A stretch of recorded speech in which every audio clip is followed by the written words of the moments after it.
Scammers online, spreading their lies, pumping stocks with dollar signs in their eyes. But we see through the noise, cut through the mold, calling out fraudsters. Truth be told, hey, expose the lies, let the story unfold.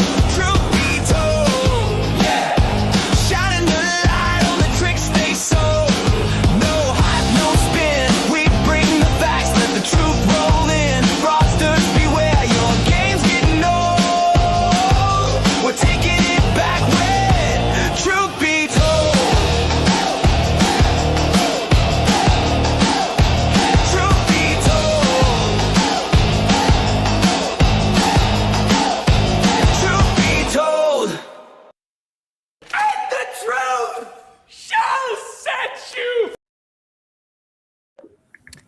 Well, hello everyone, and welcome to yet another episode of Truth Be Told, where we have decided to audible for tonight from our main segment that would be opening the show because we have a special guest tonight due to there's been a lot of breaking events. First, the Ryan Cohen thing, then Amy gets invited by Rob Carter, then the Danielle space. It's this Friday's been busy. This has been a very busy Friday that led to a busy Saturday. So I'm going to intro the first clip in, and Scott's going to be kind of leading us through this because I'm going to be honest, I didn't get to watch most of this, and I'm assuming you were there for most of it, Scott? No, I didn't have anything to do with the space last night. I've just been doing the follow-up, the mopping up actions where you got a bunch of people that are jumping in, and especially Palak Harris is just attacking. He's attacking Danielle, and he's provable falsehoods, and this is exactly why I think the SEC is all over him and Berta. Yeah. All right, Well, so I'm going why they should be. over to, yep, this is the correct one. Sweet. So we'll go with Okay, first. so we were in this chat group that was made up of like MMAT Telegram? on X. So in this group, it was people like, I don't know, Wall Street Ponzi, me. I mean, there were dozens. Curtis, Junk Savvy, and George was a member of the little group, and he would pop in and out. He was a member of the chat group, and every once in a while, somebody would say, "Hey, George, we need to know da da da da da," and he would answer the question. Or George would pop on the chat group and say, "Hey, can somebody help me locate XYZ?" And then everybody would get working on it for him right away, and we'd get it to him. So there were people in that group who put together the money to hire an attorney to get George back in his position at Metamaterials, who believed he had gotten kicked out wrongly, consulted an attorney, paid the attorney bill, and then the attorney says, yeah, actually, they can kick him out of the building, but they can't take his seat off the board. He's the largest shareholder. The shareholders in this group paid for George's legal action there? I believe so, yes. I was not one of them, so I can't say for sure that I ponied up money, but these people were saying, oh, hey, George, we got a lawyer. We're trying to see if we can get you back in. And he really wouldn't comment. You're indicating he's not engaging. They're doing this on their own accord. And then they say to George, we can get you back in the door, in your seat. And they do. They take legal action. George takes his seat back on the board. And then like 2 days after all of this was done, George says, you know what? It's okay. I'll leave on my own. And he gives up his seat on the board. And I was really angry because I felt like, wow, all these people just invested all this time and money to get you back in the driver's seat. And you like let them spend all that time and money. And then 2 days later, you go, yeah, never mind. I don't want it anyway. And then you said this other one here, Platinum, correct? Mm-hmm. Yep. Set up. And eventually I said to him, look, I haven't put you in my lawsuit. And then at a certain point, I felt that I was going to at least wrap him into it in terms of, you were the CEO. You were in the driver's seat at the time. And he got really angry with me and he called me selfish. You were in the driver's seat. You were the CEO. You should have stopped the spin out. I said, it sounds to me like what you're wishing is that I would give you more time. So I will put you in there as a John Doe. So I'm not going to name you outright, but I will put you in there as a John Doe. And he wrote back in a DM and he said, I'm happy to be a John Doe. At a certain point, I said, I'm starting my litigation. And because I might name you, I can't talk to you. I didn't talk to George for a long time. Not sure what I would say he did as far as what I could prove he did illegally. So I opened the door and started talking to him because what I was asking him was, would you give me some information? I need a declaration. Well, I asked him for a document.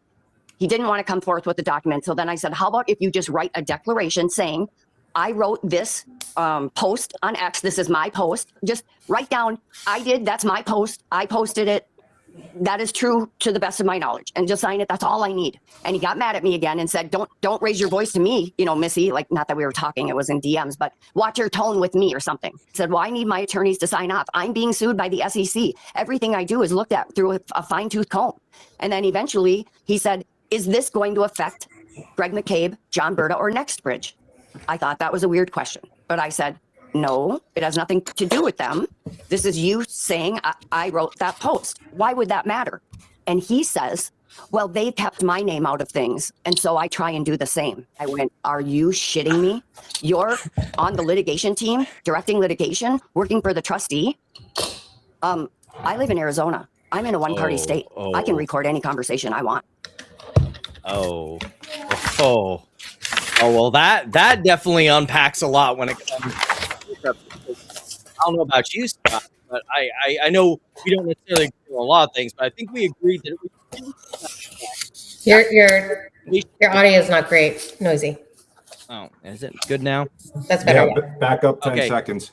Yeah, but like we haven't necessarily seen eye to eye on a lot of things, but like this whole Palikaris basically more or less running the bankruptcy after he got kicked out of the company and what all has been going on has been really sus. And Danielle seems to have pointed out the big finger in the pie, as it were, with that. Well, that was just found out. Like, so part of that, what that's not on there that Danielle's talking about is in that, I think it was in the newest filing on the docket from Anson Citadel and Virtuous Lawyers. I think, is it in that one or is it in the Hartman thing where no, it's in that one where Hartman like puts out like what he's doing like every 15 minutes or whatever. Well, it's basically his accountability thing, which came in on November 18th and the billing, which. So they talk about that. So they're talking about they talk about the litigation team, and Palikaris is listed under the litigation team. Right. And if he's listed in the litigation team, but also if you back up and you go through those documents, you'll see that there's maybe a dozen instances where the trustee and Hartman are talking to Palikaris about possible problems with West Christian being the case on conflicts. And that's in there. And that's pretty strident. And the billables on that were off the charts. But what's I think interesting is there was all these different groups. Like Danielle was in this chat group, this investment group, this shareholders group. When I first got involved in filing suit against GTS and others, when I first was there, I was invited into the Junk Savvy, Curtis, Busy brand. So you got Julie J, James Garcia, Curtis Bellamy. You got the guy 100 mile an hour. I don't remember what his first name is. And you had a bunch of other guys, including a guy named Matt Albers, who has notoriety too. And I think he had FINRA problems. So basically you had this Telegram group, which I believe, what Danielle said, she was a part of this group. She was, because I was invited into the Telegram group. And the moment I raised questions about McCabe's conduct, I was on nobody's Christmas list after that. So it's usually how you get on nobody's Christmas list. Yeah. I mean, I raised the question geez, guys, I mean, at some point in time when there's no oil in the ground and there's short drilling, you got to go 2,700 feet in the Oro Grande or 3,000 feet to hit it. And they're pulling up short at 500 and 600 feet and they're putting in their well reports. At some point in time, you look at that and you scrutinize it and go, what's going on here? All right. So, I mean, that's just literally like intelligent people will change their perspective when confronted with unarguable, unassailable facts. That's just intelligence. I mean, like Corax, you and I might disagree on a bunch of things, but I'll tell you what, meeting you halfway is very simple. This, keep your mind open as to where the real problems are across the board here. So I think you've got a real issue with Palikaris right now, and I want to get into this because this is a point that needs to be made. There are so many people that call themselves men in this community, this little backwater of the internet, that have made bank and literally a name for themselves by being the biggest misogynists out there. And the fact that this guy's Palikaris and John Berta and McCabe, all of them will thank people that are actually going out there and defaming people and attacking women and degrading women. And you have this one guy who literally was posting pictures of another activist in this campaign getting run over by a train. And these are the people. I remember that one. Yeah. So this is the thing. Look, this is the beginning point for all of this, and this is the thing that gets me more than anything. You want to make a real guy fight? Okay, go after the women on this stuff and then vilify them, because you're not going to tee it up with guys like me. You know, they're not going to do that. They're not going to play that game. And the thing that's is, always what has happened. Yeah, like we've seen this constantly with like Platinum and Amy from their even before their time. Right. When we had our get-togethers on this live stream, where they were just seen as easy targets to go after. Well, they're not. They're hard targets. That's how they now. operate. Well, but look, everybody's becoming a hard target. The problem is, Palikaris in the last 24 hours has made himself an incredibly soft target. He just basically wrote a post. He defamed Danielle and said at 62 years old, I think you've got like a form of mental illness, which is induced by AI. And like the typical coward that he is, he says, he couches it in the terminology of, in my opinion, you know, you have a possible cognitive disorder. Okay, that's defamation. All right. So first of all, he's got problems with the SEC. He may have problems with the MMTLP criminal investigation. Now he's got problems because, first of all, he's saying that stuff about Danielle with no basis in fact, and he thinks he's being cute by saying my opinion. The other thing, too, is he's accused her of extortion and me in extortion. He basically says about me, without posting anything, he says, I attempted to extort Greg McCabe in this entire mess. What was my extortion? There's nothing. There's nothing. I've made no demand letter for anything involving MMTLP. What I did do was I sent McCabe, after McCabe said that I was compromised for challenging him on the oil deposits. All right. I challenged him to produce records. I challenged him to show where the oil and gas was. I challenged McCabe to produce the books. McCabe then turned around with an email accusing me of being compromised and a fraud. And having co-conspirators. Co-conspirators and a liar. And then Wes Christian pretty shortly afterwards was suing you. Yeah, absolutely. But here's the thing. I filed in October 13th of 2025. I filed a demand letter in McCabe for defamation. Had nothing to do with market manipulation, fraud, or anything revolving our share count. It was just naked. Dude, you're saying stuff about me which isn't true. And you're trying to hide behind your proxies. All right. And literally what you have here is they're doing the same. They're trying to run the same playbook on Danny by saying, oh, it's extortion. She made a legitimate settlement offer from everything that I can gather. I want to be done with this. Here, this is what I want. So for McCabe for Palikaris to accuse her of extortion and me of extortion, and then basically allege that she's got some sort of medical issue, guess what? He just wandered squarely into the crosshairs of defamation. And it's written, it's libel. It's literally, it was done with malice. It wasn't done because he could have gone out and verified that independently that she's fine. He just basically went and ripped her up like the typical coward that he is. So guess what? You know what? FAFO time, Palikaris. You know, you meatball, FAFO time. Right. And as soon as that stuff dropped, he started going after a bunch of other people as well as they tried to like carpet bomb the whole situation. I think Ocelot got blasted for asking questions about that entire situation, and I guess threatened with a lawsuit. Got threatened with a lawsuit from George. And I think I had that one up briefly. Right. He mistagged Ocelots and then had to go back. The wrong Ocelot. Yeah. But hang on a second. Hang on. This is par for the course with Wes Christian. That was Wes who did that, or was that George? Who is the one who mistagged him? Was that George? George. No, okay. Yeah, that was George. Listen, yeah. In the slap lawsuit against me, the only evidence that Christian brought to the court was an affidavit that wasn't even dated. Think about that. The entire MMAT bankruptcy, the estate has put the ball in the glove of a guy who doesn't know how to properly file an affidavit in a Texas state court. So, and then let's back up a second here. The entire estate's subpoenas against Citadel, Virtue, and the rest of them. Look, I think the subpoenas are probably to present and produce the trading records. I think it's a good idea. How you go about it, though? Hey, let's stay within the letter of the law. Look. Our team, the people that want accountability, and again, we all might disagree on where this ends up. Our team has to maintain what I think is the moral authority here. If the law says X, you've got to stay within X. So if the law says you got to do discovery using the federal rules of civil procedure in regular litigation, stay in that lane, stay between the guardrails on that.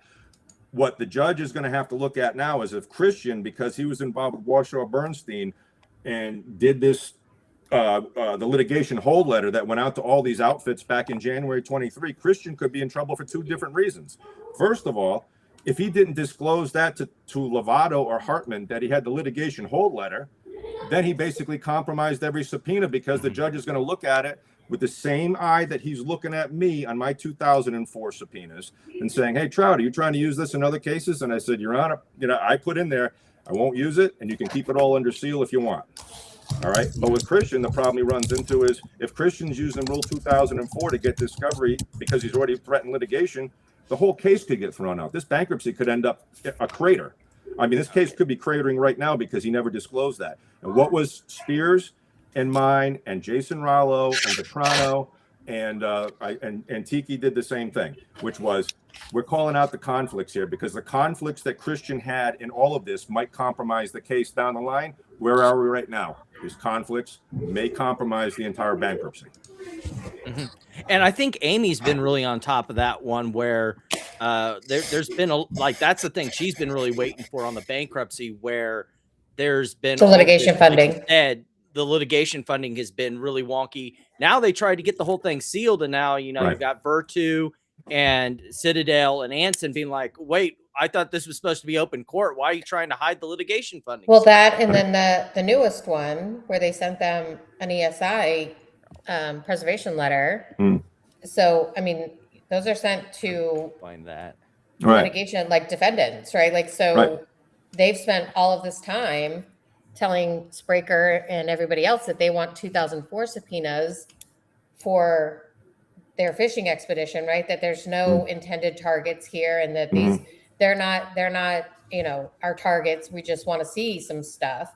Right. But now they've just sent them an ESI preservation document that clearly says that they're their targets. Right. Yeah, and just remember the judge's order setting me up for the May 7th hearing in the bankruptcy court. He basically says, well, Traudt, you got to come in here and you got to prove that you're not using this for your slap case against Christian or your other cases, which I can clearly prove because it's already over. I don't need to use any of this stuff. On those Can Wes prove that he's not trying to use this for any of his other cases? Well, that's what I mean. You got to ask the question. Because that seems... sorry to Is interrupt, anyone because asking that's him? what seems to be the big argument that Citadel and Virtue is making, is that all of this is connected, that this is just West using, because I remember I know you don't have this background, Scott, but I was following the Sorrento case. When I saw him tiptoeing around there, I was like, it's like, I already had the feeling that he was getting ready for what he was doing in this case, where he was trying to set up the structure to be able to use. Yeah, but to your point, but listen, to your point, back up only till October 31st of 2024, when he did his first declaration. It's in docket 98-2 in the bankruptcy case. Christian does not disclose he had an existing deal with Parabellum. He says he has a relationship and that basically he was going to use a affiliate or Parabellum for litigation funding. He did not. Doesn't it say on there that the litigation funding that he has with Parabellum goes back many years? And it's Harrington. covering multiple places and multiple cases? I might be wrong on the 98-2 then, because my memory was he didn't disclose that he had this ongoing financial contribution that was an existing contract. And the way I'm going to try and split the hairs here. If he had an existing contract, that's one thing. Saying that he had this relationship and he anticipated using people he had used in the past, that's a legal distinction, which to us might be small, but in the eyes of the judge, I'm pretty sure you didn't disclose that you got 9 cases with these people, and it's basically looking almost like you've got this fund that's at the ready so that you can jump into a bankruptcy case and say, I'm all set and ready to rock. All right, but here's the other thing too. Remember, here's the conflict. Spears and myself have been arguing all along that this litigation funding, if it got buried, it would also bury any proof of any conflicts. Back up, go beyond that. Now you got an issue where if Christian comes in and he is the lawyer for Meta, let's remember he got hired because he was brought in. He was the lawyer. Was he in the room when the decision was made to get funding from who it was? And I suspect it was Sabby or Jane's. which oddly enough never got subpoenas from the estate. Now, how does that happen? I had to do that. But here's my issue. My issue is he was there and present for the decisions to bankrupt the company. Now, does that mean he's making those decisions? He's in there and he's listening to that. He has a business. Wait, who was? Christian was. Okay. Yeah, because Christian was brought in to look for the market manipulation, the fraud, ostensibly. Okay. Right. So he's in those meetings with the BOD. He's in the meetings with Palacaris. He knows what's going on. But does the board aware and the other people there that he's got this fund at the ready to jump into the bankruptcy with what, $11 million? So that's why I think all this litigation funding stuff has to be disclosed. I mean, I'm filing something on Monday, which is basically goes down the line of you can't bury a 150-page legal document.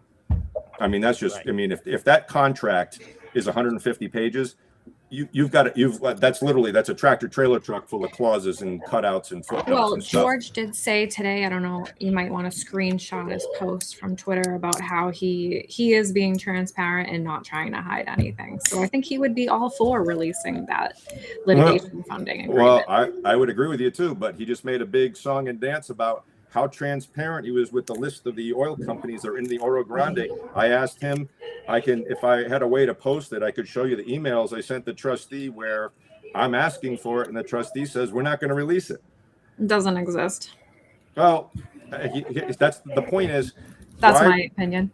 Well, you might be right. My opinion is I think it exists, but I also believe the reason they're keeping it from me is because if I pick up the phone and call Diamondback Drilling, if they're on it, or the Korean company or whoever, call up Diamondback and say, hey, were you approached by Greg McCabe and John Berta in 2021 on the Oro Grande? And he says, GTFO. Yeah. Seriously. So the whole thing is you go through a list of 50. If you do your first 10 right. and your first 10 come back. back. Yeah, even if there is a list. Right. Right. If there is a list, if your first 10 come back as cold reads, hey, it's done. Now you got. Might as well be no list. Right. That's my point.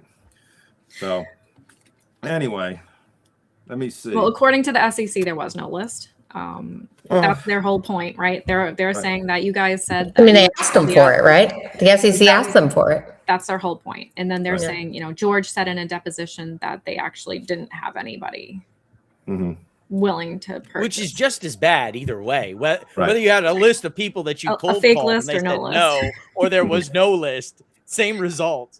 Right. Well, the thing that cracks me up is George is making this big song and dance about transparency.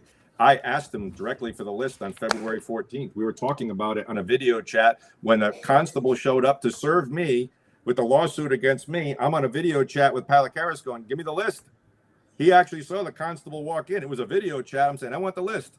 I mean, kind of funny when you think about it. I mean, I'm sitting there. Like, it is kind of funny, actually. No, I'm like, hey, Palacaris, look at this. Look who shows up. Might as well laugh. We're doing a video chat, and constable's here saying, here you go, Traudt.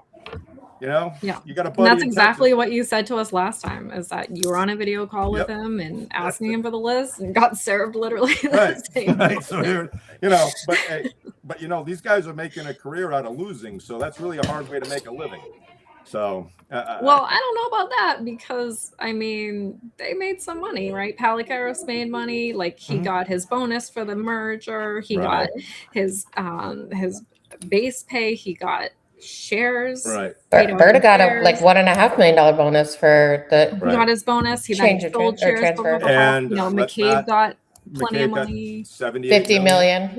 Oh, it was 78. I thought it was 50. I know we'll probably talk about later in the show when we get to the meme stock stuff, but the recent S1 that dropped of trying to issue new shares for NextBridge to pay back the debt owed to related party Greg McCabe. Right. That just changed, right? Right. But hang on a second. Let's just dwell on this for a second, guys. We're going through this ordeal of back and forth and a knockdown, drag out fight. It's Spears and myself going after litigation funding. Right at the get-go at 98.2, Christian, in October of 24, Christian says, I can't represent McCabe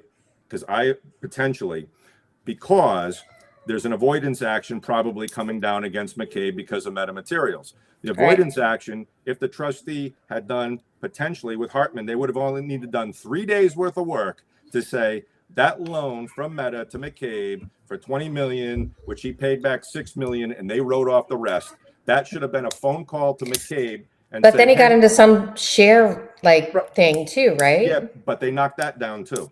No, I know. That's what I'm Even saying. though Like it was But- like the but- 6 million on the loan, and then like some Yeah. weird share Right. repurchase thing, and then that went Okay. bye so look, bye, and like right. Oh no, Yeah. I totally agree with you. But here, let's take it to the next level.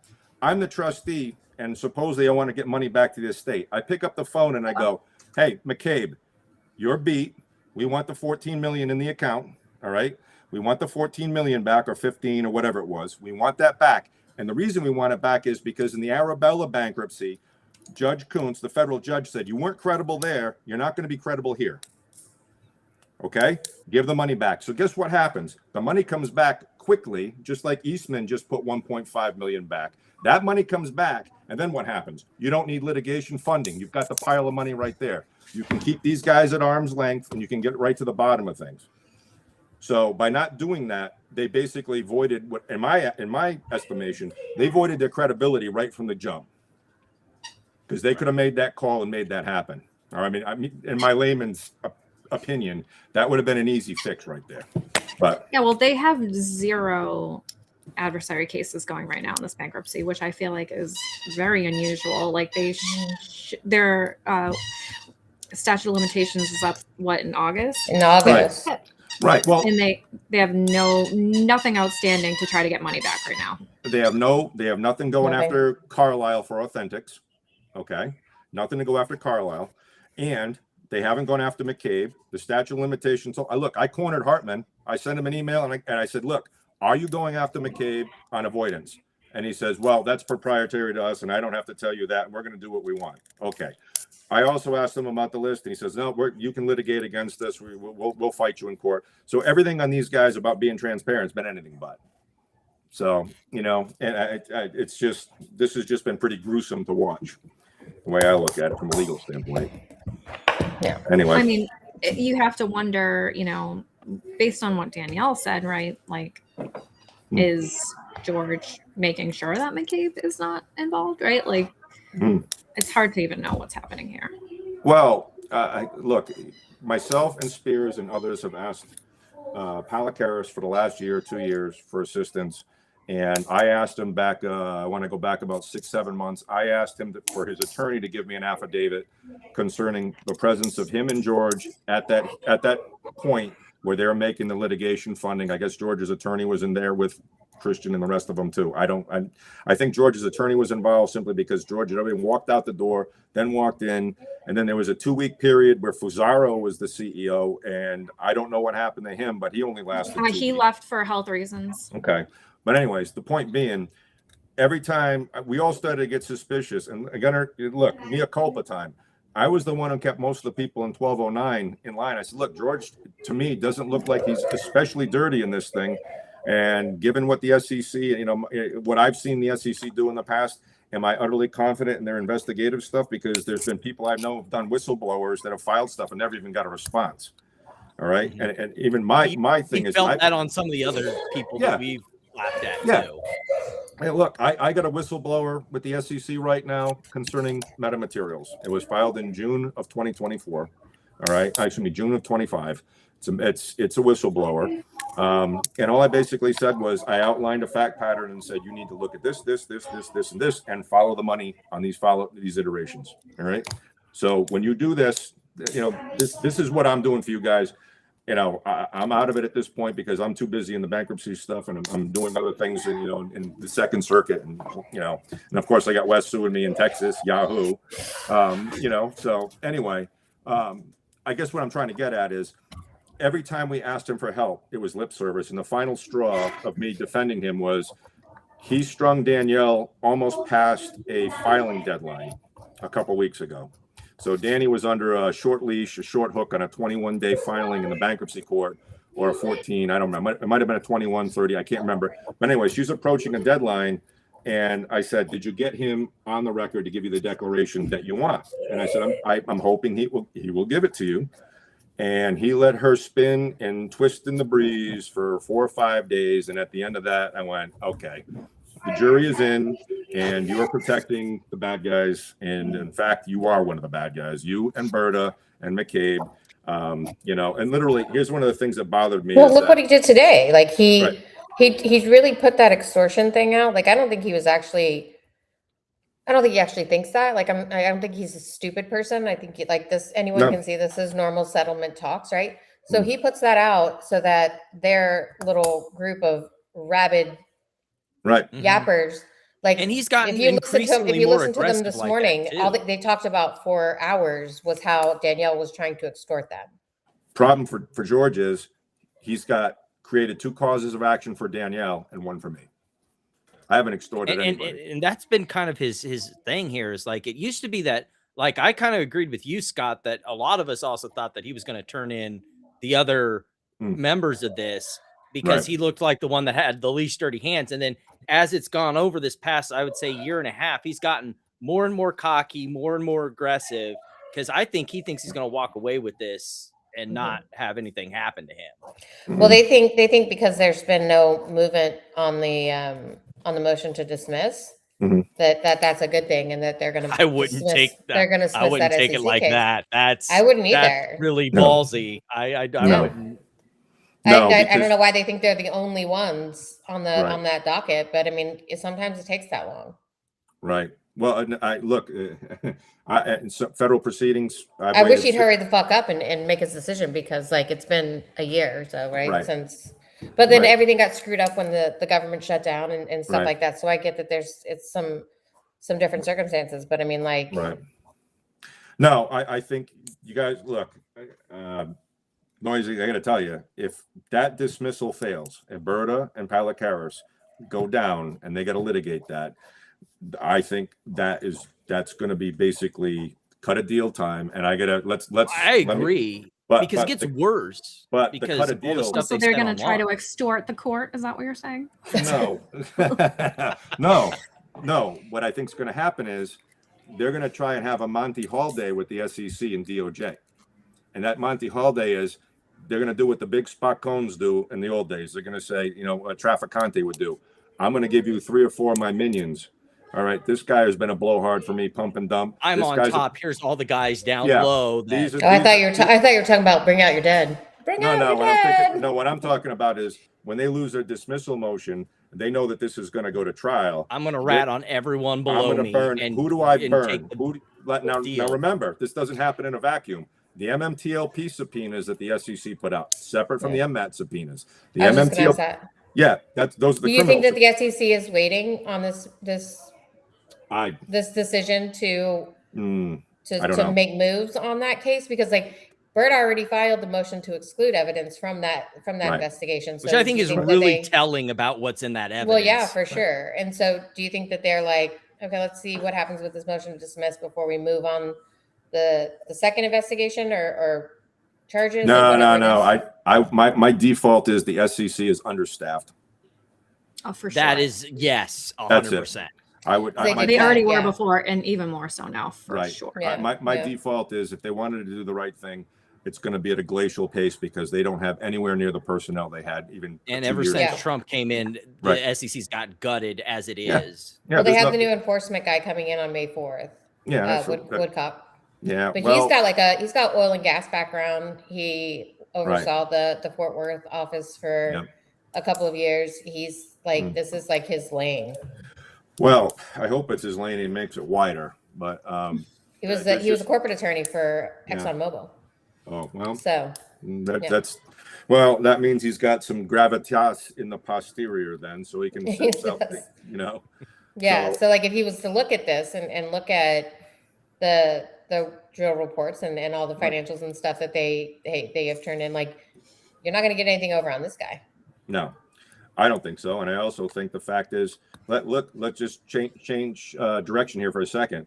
Look at what Davies had in the things that he pointed out about where NextBridge said that they were drilling and weren't drilling. Louisiana, Colorado, and another place. So you start pulling the thread. You don't even have to pull it too hard, and that whole ball of yarn just comes apart like very, very easily if you are a mediator. So if this guy comes in and he's got some staff that really, have a taste for blood on this stuff, then they've got a target-rich environment in NextBridge, especially the new thing. Let's create Frostbridge, otherwise known as Lost Bridge, and let's see if we can move some shares around. Again, here we go. This is the same MO all day long. But I think there's some people in this thing. I would like to believe that the SEC is going to take action, and this is gonna come down. But again, understand something. I'm not a big fan of the SEC either. I'm trying to force them to at least look at what happened in the last 2 days of trading on MMTLP and come to a decision as to whether or not things have to get closed. How did this stuff go into the private? How did it go private and get canceled? And I still think that's a big issue, and it's a structural issue because Wait, NextBridge? Not NextBridge, MMTLP. Oh, MMTLP. Okay. So in the halt. So basically, what I'm trying to do is tell the judge, look, the SEC dropped the ball on this one. If this thing was going to get shut down, this is not the way to shut it down, with everybody getting left out in the cold. I think a lot of that also goes back to structurally, like you said, the SEC should have been a little bit more hands-on of explaining, because it sure seemed like, at least from my perspective, that brokers were ill-informed as to what the situation was, and then they misinformed shareholders, and that caused a lot of the problem here. If the SEC are you talking about the spin out staff and hands-on, yes, then they could have informed brokers like, no, it's just like a dividend. There's an ex-divvy date. There's no trading after this. You guys need to tell people what they need to expect.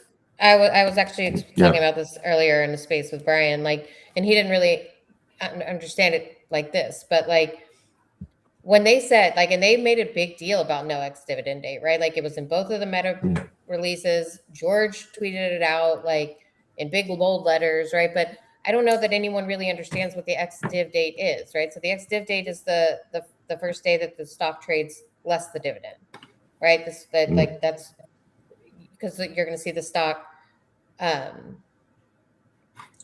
price go down by the amount of the dividend, right? That's when the first day that it trades after the dividend.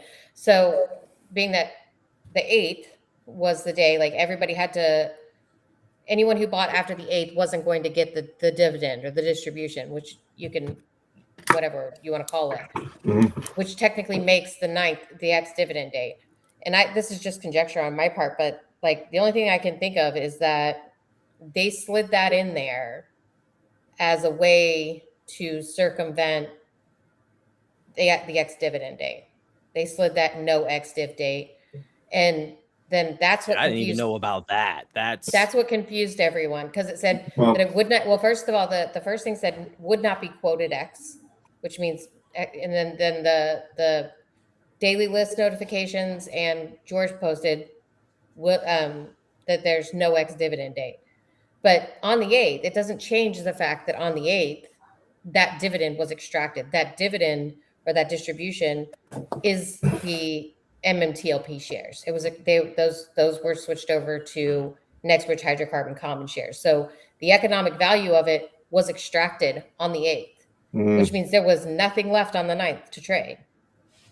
Well, I'll have a different view on that because not everybody transferred their shares. I'm still holding QSIP numbers. No, I understand that, but it doesn't. That doesn't change the economic value of it, because when they distributed the dividend, what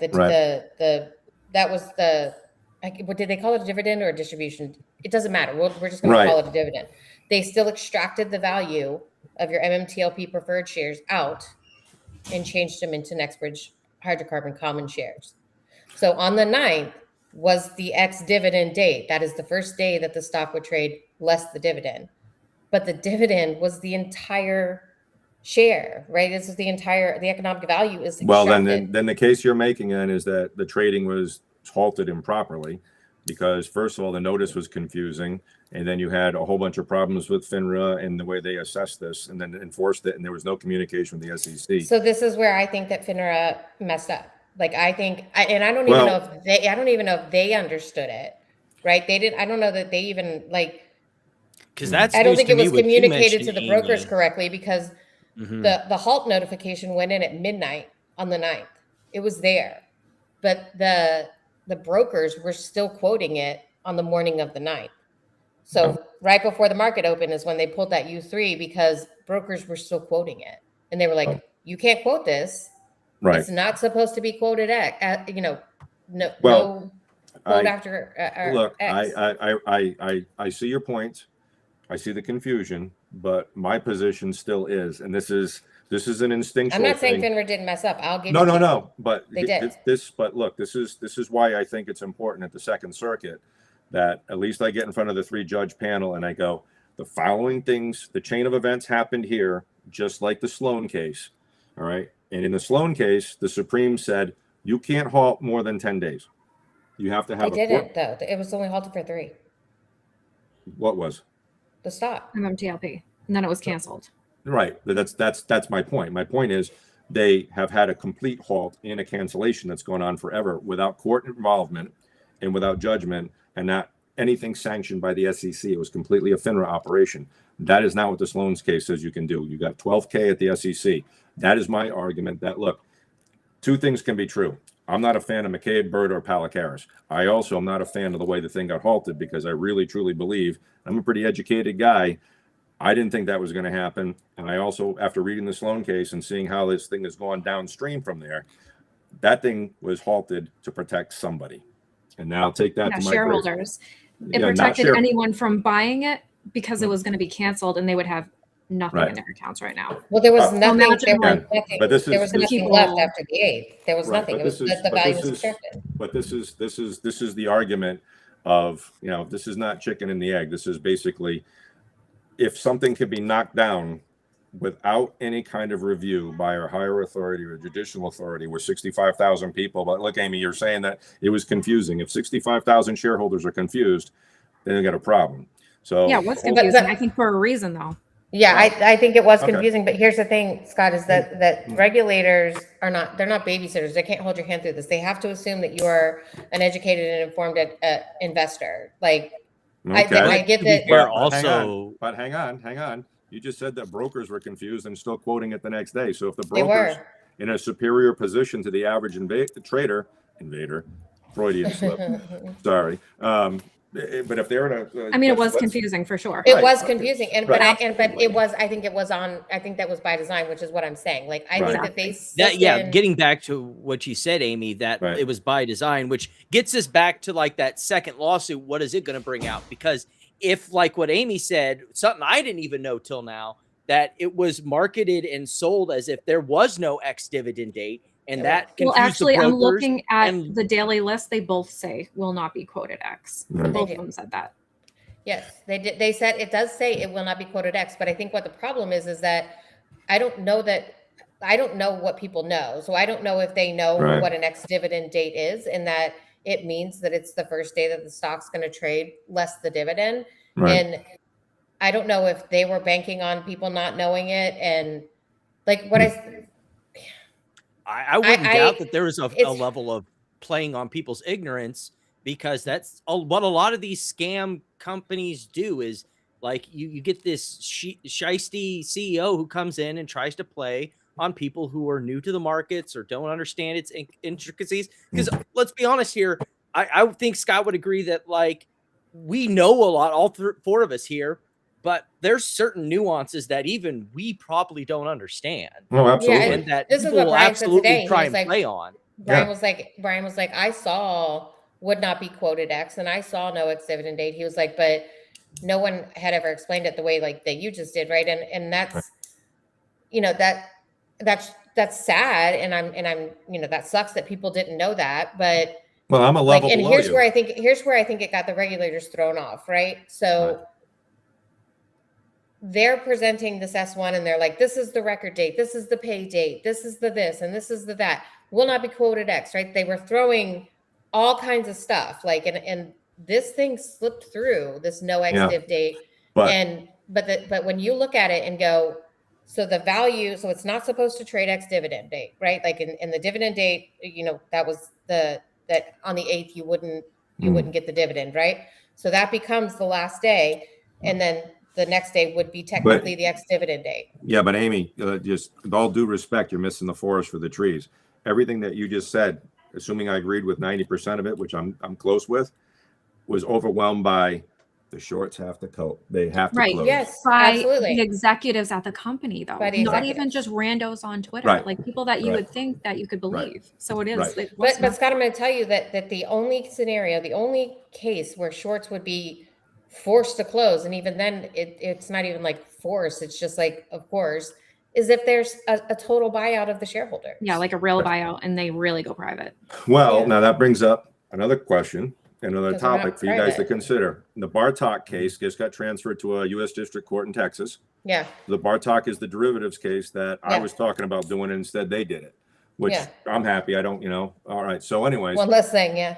yeah. So, but the point being, Bartok's driving home the point that McCabe and Berta made out like bandits, and then McCabe made between $20 and $78 million and accounted for 13% of the trading volume in MMTLP before it closed. That's the drop, right? Like Right. that's the drop you see. Like, and Right. And there's a you lot can of look at the related historical party data. stuff. You Right. can look at the historical data and see the volume on Right. those days, and you can see the spikes in the volume of when he Right. was selling all those shares. Because I mean, what was it, 6 million shares? That's a lot of shares to Right. trade or And to none of them, sell. but here's something else. I asked Berta by email to identify the two pump and dumpers or the people that he was paying that the SEC identified in the S1. Mhm. He said, not answering the question, my lawyer said, at least he got back to me and said, I'm not answering you. My lawyers told me not to answer that one. But here's the thing that's interesting. McCabe admitted in one of the S1s in one of the footnotes that he was actually had shares in companies that he was part owner of that had nothing to do with NextBridge, MMTLP, Torchlight. He had shares MMTLP scattered in another company. What happened to those shares? Third question that they've never answered is, did these people short this thing after they hit the peak at 1250? Because Yes. right. So that's I'm not talking about everybody shorting the back. I'm just talking to McCabe, DeBerta, Palicaris, any of the guys short MMTLP when it hit the peak at 1250 and then it got buried at 290 in the shutoff. Well, I mean, Did they well, short? what do you mean by Interesting short? Like they would? You mean that, like just sell their shares? No, did they short the ticker MMTLP on the way down? They had Like their long did they shares. borrow shares? Yeah. Think about Which it. would be That is interesting interesting. because that would get us in like an Andrew Leff situation. I don't know if you've been following that case, Yeah. Yeah. where he was telling people one thing while doing the opposite in Right. his Yeah. portfolio. Well, Yeah. So here's the $1 million or $1 billion question. What would be where would you make more money on MMTLP? Shorting it on the toilet run from 1250, or would you make more money on the run up to 1250? Depends how Depends. fast that toilet run is, because Yeah. You know what I mean? So anyway, because if you don't have to hold it as long, then that's less that you have to pay in interest. that's my point. Well, but when you're shorting, you can only make 100%, right? Well, And the I'm just- stock ran like right. More than from $100. a dollar or something. But to what if 12,000 is what if huge. you're cluing in your relatives? Well, it's almost like friends, an cousins? arbitrage. You can play it on the run up, Yeah. sell then out, play it and on then the way short it down. on the way Yeah, down. you're selling your shares, so especially you if know you, it's going to go especially down. if you're in the know that Right. people are very confused here, and that I mean I don't know that anybody expected but they. So here's the thing: is like they did put the halt notification in at midnight on the 9th. It's Right. on there. I don't know It's on why it's what. I It's got on an where? interesting chat here that maybe you could clarify on, Scott, from Patrick down here. Yep. Do you think that the pumpers will be the one that get exposed by the deal that they try and cut if this makes it past the motion to dismiss? Well, the Uh, Atlas case. By the way, the Atlas case is hot again. still. It is, and it's Yeah. and they so like there was a judge that was kind of sitting on it, and they took it away from him. They gave it to a new judge, and they're moving on this. So Well, they're not just moving on it. Atlas, the defendants there thought they got out of it, yes, and on appeal, the SEC it got came back- overturned. They got overturned. So now, you got enough to bag these guys. That's so right. to answer the question, what I think is going to happen is it's going to be your typical syndicate clear out, where I think if you look at the number of people on social media who are starting to head for the exits involving MMTLP and Torchlight and Metamaterials, you're seeing a little bit of an exodus away from it. And I think people are trying to figure out where they're going to go and hide. So my answer is, if the SEC comes down and drops the hammer down on Berta and Palicaris, I think both of them are going to be looking to throw some proxies to the wolves. Quite simply, that's That's what I think they're going to Well, do. Whether that be I think that McCabe depends a or lot on whoever. the, Right. I think that depends a lot on the second investigation too, because I mean, Well, yeah. But we don't even know if they turn that over to the DOJ. Like nobody knows yet. no, and to me, that's a pretty interesting sign in the sense that the DOJ is being tight-lipped. The SEC has had no action on this stuff. You can borrow. I'm sorry, just one second. I just have to address. Oh, yeah. I was just waiting for Scott to You can finish borrow. before I dealt with this Okay. because Go ahead. I just want to say that AZRH and even more You can illiquid borrow stock shares than on the MMTLP. OTC. I don't know why you think you People can. You found borrow them short from your for it. broker. Yeah. That's the answer. Like, I mean, I've got like, some I think, silly- is there a fee? I think there's sometimes a fee if they're Yeah. OTC, but a higher fee. But there's some Yeah, brokers you have that to call it even the won't Shitco let hotline. you do it. Hmm. Like Fidelity's really strict about what you can and can't short. Right. I will say that, like, so long as there's shares that are being offered that someone's borrowing out, I've got some silly goof who I've got a company that I'm holding right now that's about to be like the final knots are being tied, but is going to be bought out for $70, and they're shorting my shares like silly They're goof. borrowing It's your- gonna- they're there's borrowing a your fixed shares. price. What are you doing, bro? you're borrowing Listen. your shares. You know, so long as there's shares out there, people will short. Do you mean Uh, they're borrowing your shares? Yeah, they're borrowing them. See, and Into you're the making merger. passive income, Like, right? Because what- they're paying you interest. They're paying you interest. It's on trading it. at 61. It closes at 70. You're being silly. No, But you're I gotta getting tell you, interest on it, after- right? That'd be silly. after this fiasco with MMTLP and Meta and Torchlight and NextBridge and Lost Bridge and Arabella and everything that we're seeing here, I'm never going to touch another stock again unless it's got a market. I'm never touching another stock again unless BTI. unless it's Thank got a you. market capitalization of $500 billion. Boom. There we go. Then BTI. You can't your have time some on guy. That means you can't have some guy in a satellite phone in New Jersey calling in and say, "Hey, get on StockTwits and X and start Yeah. talking about this Smart. thing's going to the There moon." you go. Joe's refined cannoli dispensers. You gotta have them. You got There you to. go. Just buy index funds or VTI. VOO or VTI. Like Right. there's tons of stuff you can buy that nobody's out there, Yeah. pumping and dumping. I that's won't for ever sure. use the letters OTC ever again. In anything. Never I'm again. Smart. Yeah, I'm using no. hieroglyphics. And, I've been reading the Anunnaki stuff. I know what Anunnaki for OTC is. So. No, I But wasn't anyway, either, hey. but Just a quick heads up for you guys. I had my first hearing on arbitration with Schwab over MMTLP, and it was pretty interesting. okay. So Yeah, that's why we follow some of this legal stuff. It's just fun to follow sometimes.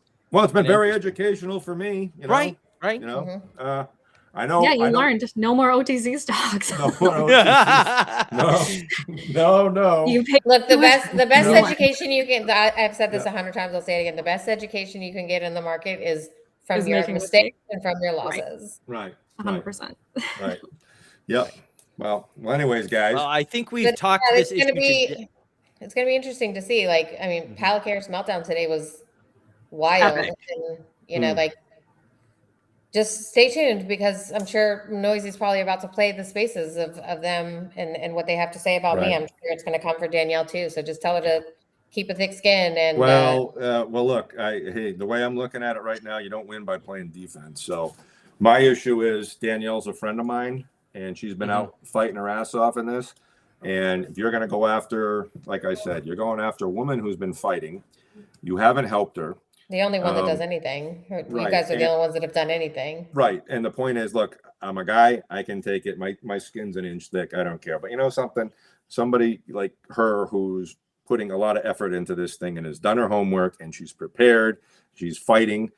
And you're going to go out and you're going to demonize her so you can placate these fruitcakes, basement dwellers that I literally, basically, it appears to me that Palicaris's fan base is a bunch of fat sausage chewing winos in basements. We And have a that's- term for you know. these people. We call them incels. What's that? Incels. Oh, But really? It's basically Fin- like fin twit- incels, except they're fin twit- financial incels. They're FinTwit incels. Yeah, FinTwits. Yeah. But I mean, leave the woman alone. All right. Seriously. And you know, the stuff that's been said. And then you got to look, the fact that they break bread with people that are so misogynistic and so criminal records, DUIs. There's going to be a couple of shockers coming out over the next week. There's a guy, if you've been watching it, who's been asking, and I asked Junk Savvy by the Telegram chat because I was in the same Telegram chat. She invited me in. I asked her some hard questions the other day, and she won't even answer me, and she won't answer Met Abilities about some stuff in her past. And want to get to the bottom of it. And giving her the benefit of the doubt, respond. So she doesn't. There's a tail of the tape afterwards. Apparently, Met Abilities sitting on this stuff. So want to see how that plays out. But the bottom line is, look, these guys are really, they're grasping at this point. And I think it's doomsday if that federal judge comes back and says your motions to dismiss are denied and they're going to go to full throat, full roar. Oh, wow. You know, there's not enough popcorn in the world for that one. Agreed. Yeah. You know, but anyways, hey guys, thanks for having me on. I'll sign off. Yeah, and for you guys sure. can get back to work. Thanks for coming Later. on, Have Scott. have a great rest of the evening, Scott. Yeah, guys, thanks. Have a good one. Bye. Have a good night. All right. There, better. It always gets wonky when we go from 4 to 3. So we took that sidetrack. I think it was a very good sidetrack, very informative, got some things out of the way. But now we get to move to what our original main event was. Heading into Thursday, we got from X Market News that, oh my goodness, Wall Street Bet, is that even like the Wall Street Bet's X account? Or is that just someone who just slapped the name on there? Like, No, I think it is. They have the I badge. think it might be. Yeah, but because they're saying that badge. Wall Street Bets is starting to talk about GameStop again. What could possibly ruin this show for us? I know. Oh. Womp womp. Womp womp. Look, we try to normally avoid politics on here, but since Ryan decided to drag it into the room like a dead cat, we've already gone over this once with his whole Trump thing, which I think happened last summer, right? Or am I misremembering this? Or was it in the lead up to the election? Put it on No, there it was like right before 400 the election. times. Right? He Right just put before the Trump election. like 400 at times, least, right? At least then it was, I don't want to call it tolerable because a lot of people jumped ship from GameStop when this happened. But at least Donald was popular, roughly speaking. Then. Can we just can we talk about that person's at? The what? The one that said I trust Jumping off the next bridge. Jumping off the next bridge. I see. His ad is hilarious. That's awesome. Jumping off the next bridge. I see. Jumping off the next bridge. I see. Sorry, that's funny. But by this point, we've had a lot dealing with Donald Trump. How about suggesting fucking genocide? That's real great. Awesome. Look, we're going to get to fun stuff, but I would just like a moment of your time for something serious. Because seriously, if Ryan Cohen is going to play this stupid fucking edgelord shit, this podcast, by the way, is an awesome podcast if you love legal stuff and listening to lawyers misbehaving and getting consequences. But in this one, this has to deal with the Metro Surge stuff. And I picked one that I think is pertinent to if you're going to play this Trump game, you should listen to. In another declaration, an attorney described her efforts to see her client who had a pending asylum application at Whipple, the federal building. And in this declaration, she describes how her client went to a routine check-in and was detained. This client had a craniotomy so recently that the incisions on the back of her head were still healing. And here is what this attorney says in her declaration about trying to see this client at the Whipple federal building in Minneapolis. I was told by federal agents at Whipple that they didn't have, quote, capacity for me to meet with my client. I had also gone to Whipple earlier that day in hopes of meeting with a different client who had been detained there the previous night. The agent similarly refused to let me speak with my client, saying that he likely was not there and refusing to give me any further information about where he was. And she goes on to describe how each time one of her clients is transferred from Minnesota to Texas, it takes days to be able to speak with them, if she's able to speak with them at all. And when she does finally talk to them, quote, they have uniformly reported that defendants' agents questioned them and pressured them to self-deport and subjected them to inhumane conditions that made them want to give up on their rights just to escape captivity. So her client with the craniotomy filed a declaration in this case yesterday. Mm-hmm. She's identified only as LHM, and we are going to read most of it, and the details are upsetting. LHM is a Honduran citizen who has 3 children living in Minnesota, including a daughter who is a U.S. citizen. She has a pending asylum application. She is subject to a supervision. So, to be program. clear, before we get into this, legally going through the legal route to be in America, seeking asylum, This isn't like some illegal immigrant trying to sneak into the country. This is someone doing it the legal way, to be clear as we go through this. Which requires periodic appointments with immigration authorities. On January 27th, 2026, she went to a regularly scheduled appointment, but her usual officer wasn't there. And instead, after she'd been waiting almost an hour, an agent named Teresa asked LHM to go to Teresa's office. And here is how LHM describes what happened next. As we walked down the hallway, I asked where we were going because we were not going to the room where I usually met with Christian. Teresa said she had a surprise for me and opened the door to an office where 5 armed ICE officers in uniform were standing. Their faces were not covered. They called my name and I became very frightened. One officer placed handcuffs on me and I fainted from shock. When I regained consciousness, I was seated in a chair with my hands still handcuffed. Teresa told me that 2 officers had picked me up from the floor and that she had placed alcohol under my nose to revive me. She then put alcohol on my hands for me to smell so that I would not faint again. I was so overwhelmed that I could not speak or breathe normally. When I felt able to speak, I explained that I had undergone a craniotomy on November 21st, 2025, and that doctors had told me my surgery was, quote, high risk. Teresa accused me of pretending to faint and said my reaction was not real. I told Teresa that I needed to talk to my lawyer, and she said my case, quote, was no longer in her hands. Seeing that I was distressed, Teresa told me to calm down and said the officers would only take my fingerprints, ask some questions, and then send me home. I shouted, the lie detector test proved that that was a lie. My daughters need me. I am a single mother. I calmed somewhat when Teresa told me I only needed to provide my fingerprints to the ICE officers. Instead of fingerprinting her, they took her to Whipple. And this is what she says happened when she arrived at Whipple. They searched us. A female officer slammed my head against the wall while checking my hair. I shouted my surgery, and I was afraid she would hit the right side of my head where I had been operated on. From this time on, my head hurt the entire time I was detained. And our laws... They refused her medical attention. She accounted that at least one other person who was there at Whipple was denied her blood pressure medication and was ill. There were 2 other people who had to be taken to hospital while in detention. And when she was finally released, she had to overnight stay at the hospital where doctors told her that she had received a concussion from being slammed against the wall. That is the person Ryan Cohen is saying, ooh, I think he should get an illegal 3rd term. Fuck off back to Canada, please. Maybe self-deport like Trump wants all the immigrants to do while you're at it. Anyway, needless to say, GameStop people on Super Stonks were not pleased with that whole entire situation. And we had a whole new wave of people basically saying they're done with GameStop because of the way Ryan reacted and handled himself on there. Naturally, this did not apply to our favorite baggies who clearly thought that, supporting someone who basically threatened genocide as a negotiation tactic is totally fine. Totally fine. Not a problem. However, Meg thinks she's getting paid for her Bed Bath & Beyond stuff. These people are so lost. However, such comments did have consequences. Womp.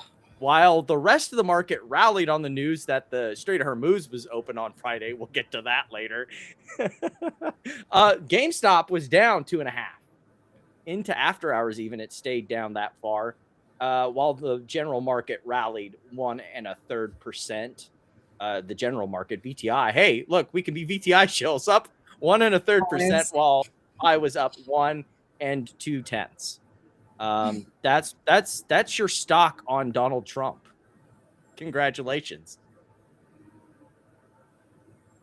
Yeah. I mean, just the whole 3rd term, we don't do that in the US. Yeah. And plus he'll be 90. So can we just stop it? Yeah, would rather not. I don't know if you guys got to see this. But we have a new video from Folding Ideas that was really funny. Oh, I did watch that actually. Because it was really good. It was really good. I had some excerpts, namely one that will amuse everyone. And I think Platinum, having watched this, you know exactly which one I'm talking about.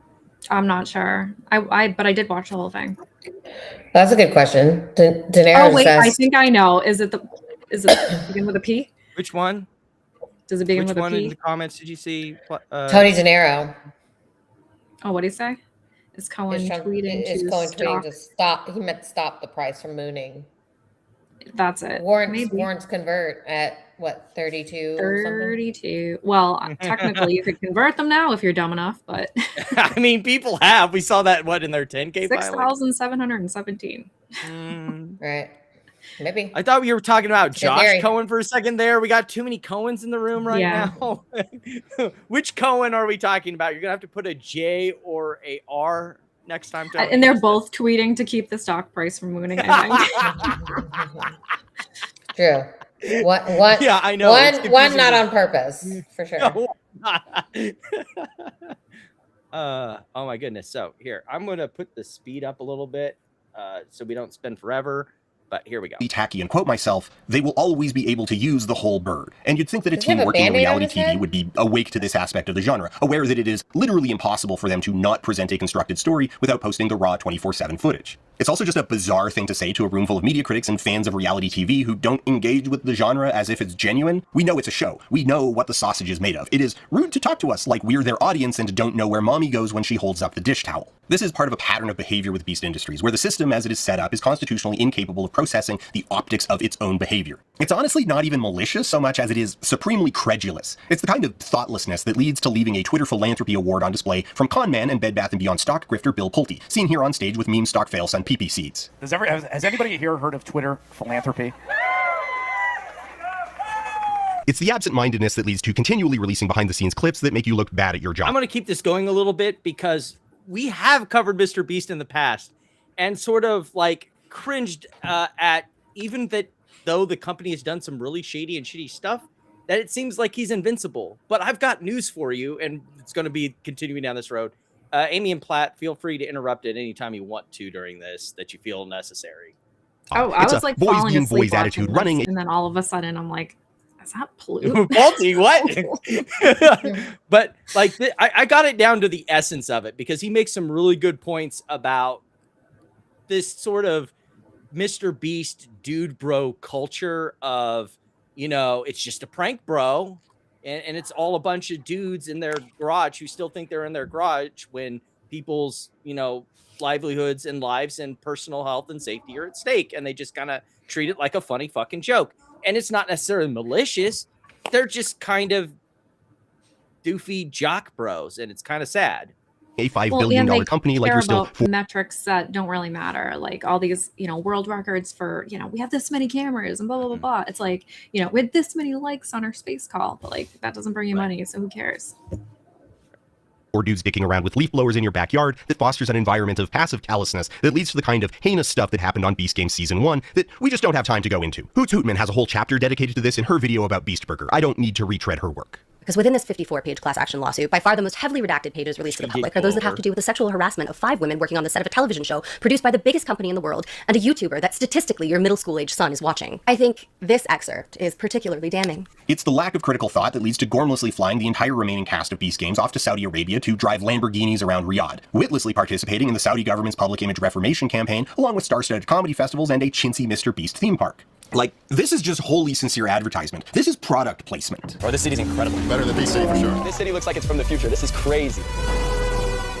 The line that we're trying to navigate here is the difference between scale and popularity. Beast Industries is currently valued around $5 billion overall and skating a little below $500 million per year in revenue, though not profitable. See, this is one thing that I was kind of surprised about, that they actually aren't making any money. They're like any good tech bro show. Lots of the revenue, great private market valuation, not a single dime to actually be made. Oops. It's a theme. So their dream is to eventually 20x in scale. That simply isn't achievable as a standalone YouTube channel. So Team Beast is attempting to leverage MrBeast as a launching point for other... Till the IPO, right? Commercial ventures, such as the candy bars and toys, but while Jimmy is a savant at YouTube, he does not have the Midas touch, and has arguably been racking up a quiet string of failures. Beast Burger was marred by inconsistent execution, a grating premise, and bad partnerships, leaving the whole thing mired in litigation. Beast Labs has been described as so far past shelf warming it's not even funny. Lunchly shipped rotten food. But even if all of these were hits, you don't get to 100 billion by selling candy bars in the grocery store, you get there by being the grocery store. The next hurdle in that journey is that adults broadly don't like MrBeast. I have a challenge for all of you. They find the brand actively repellent and associated with low-quality, thoughtless products. Things made cheaply and quickly. Candy bars that need 2 iterations to have molded breakpoints. The whole enterprise has a stank about it, a manic desperation combined with a naked embrace of everything repulsive in the metrics-driven attention economy. MrBeast reeks of ambition. Like you said, the metrics that don't matter, Amy. Derogatory. Maybe Beast Burger, Beast Labs, Lunchly, and even Beast Games have been over-scrutinized. Maybe there is an army of haters out there who just want to see Jimmy lose, and Team Beast must navigate that every day. But that is a cage of their own construction, built one honey ad at a time. No one wants to see this guy win. This is villain behavior. Go to every computer in your house, your mom's, your dad's, your sister, your brother's computer, and insult honey. Everything that we've talked about, the obsession with money, the poorly thought out games, the cheapness of everything surrounding the giant pile of cash, the thoughtless, disposable nature of the end product, the transactional subscribe for a cookie nature of the channel, the sheer tackiness of giving a kid a MrBeast branded prosthetic, people feel that. Turns out, sitting on piles of fake money to signal wealth is actually very cheap. Look, they even let us do it. Whenever someone in a focus group the whole video was based around the premise that he did get invited down to the whole Beast set and everything. And he's like, why? And it's basically talking about the experience. You a question. The question itself betrays an anxiety. So being flown a couple thousand miles to be asked by the most subscribed YouTuber in the history of ever, how do you build fandom, says something very telling about how Team Beast sees itself, its place in the culture, and its place in the future. And, you know, I don't have access to the MrBeast dashboard beyond the screenshots Jimmy posts to social media, but I'm something of a data guy myself. Out of raw curiosity, I graphed the performance of every main channel MrBeast video from his first viral counting video to present, and while there's a lot of caveats in these numbers, and by any objective measure of YouTube success, these numbers are still incomprehensible, but there's a very interesting trend in the data. Now, yeah. Bullish. You're going the wrong way. Oh, look, it's a BAM investor chart. Where's the screaming buy and the 3.4 vibration? But yeah. Where's the chemtrail? Like, we didn't even have a chemtrail on that chart. Eventually, when you make clickbait, you desensitize people to the clickbait eventually. And that's what. Or they like grow up a little bit and are like, yeah. But there was someone in that video that is the subject for our next section that Amy brought to us. Oh boy. Why am I not surprised? Of course it was. Who else could it be? Of course it was. It would be more surprising if he didn't discuss it with Pulte. So this whole thing got him so much heat because he deleted it from the Pope, trying to say he was Jesus Christ. He deleted it. Yes. And then he had differing stories. Then he said that he thought it was a doctor, and then he was talking about it in the Oval and said somebody made this about me and I posted it. So I like his whole doctor thing was a flop, right? Like, but I'm gonna tell you that the memes that came from him saying I thought it was me as a doctor now fully worth the bullshit because the memes cracked me the fuck up. Yeah. I'm telling you right now, she's choking. Is there a doctor in the house? And it was like Trump standing there. I have a winner for stupid treat of the week. So remember this image, memory hold that. We'll come back to it at the end of the show. Amy knows what I'm talking about. If you're gonna use the meme about this, that is not stupid. It's hilarious. Yeah. But the person posting it is stupid. Okay. I'll give you that. That's what I'm going with. Next up, of course, we can't make this stop without going to the Fannie and Freddie subreddit. Pulte is the scapegoat. No shit. He's always been the scapegoat for if there's any fuck up with the Fannie and Freddie situation. They will chuck him under the bus, just like they did with the whole. Well, I mean, like, he's. But I think honestly, he probably was the one. Of course he was. Give me a break. No. I also am appreciative. Tell him to post that.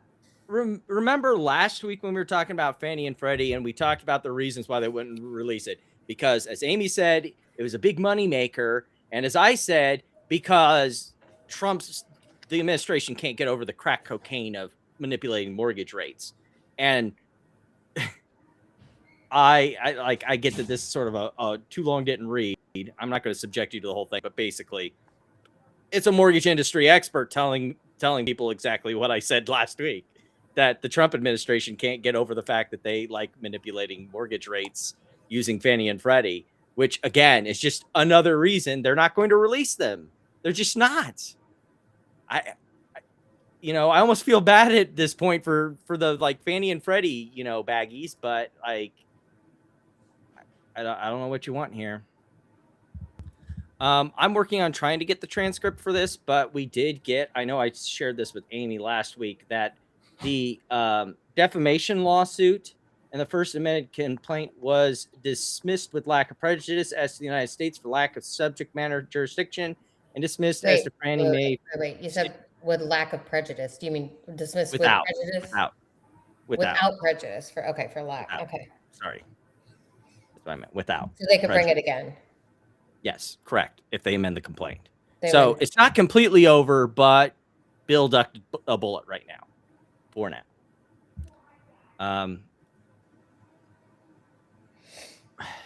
So I also have an update in the Greenlight situation, because last time we checked in on this, Mr. James Fishback was supposed to produce documents, and he basically made an argument that actually this isn't what we agreed to. And I remember, I know, Amy, you were there in the space where I was talking with Main Street Media. I said, I mean, that could be a valid argument. We don't have the transcripts, so we can't exactly know what was supposed to be agreed to, what he was supposed to produce. Right. And the court ended up agreeing with Fishback. They ignored the Rule 33 issue, but they said that this is a contempt hearing. It's about the stuff that you said that you had already asked him and he didn't produce. So it should be only about that stuff. You trying to sneak in 25 extra questions, you can ask those things in deposition, but that's not what this hearing is about.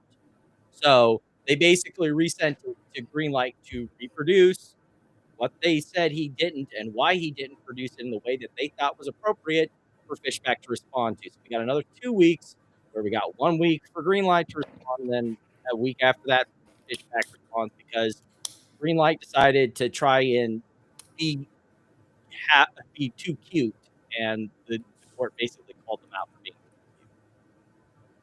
cute. Your audio is sounding kind of crazy again. It's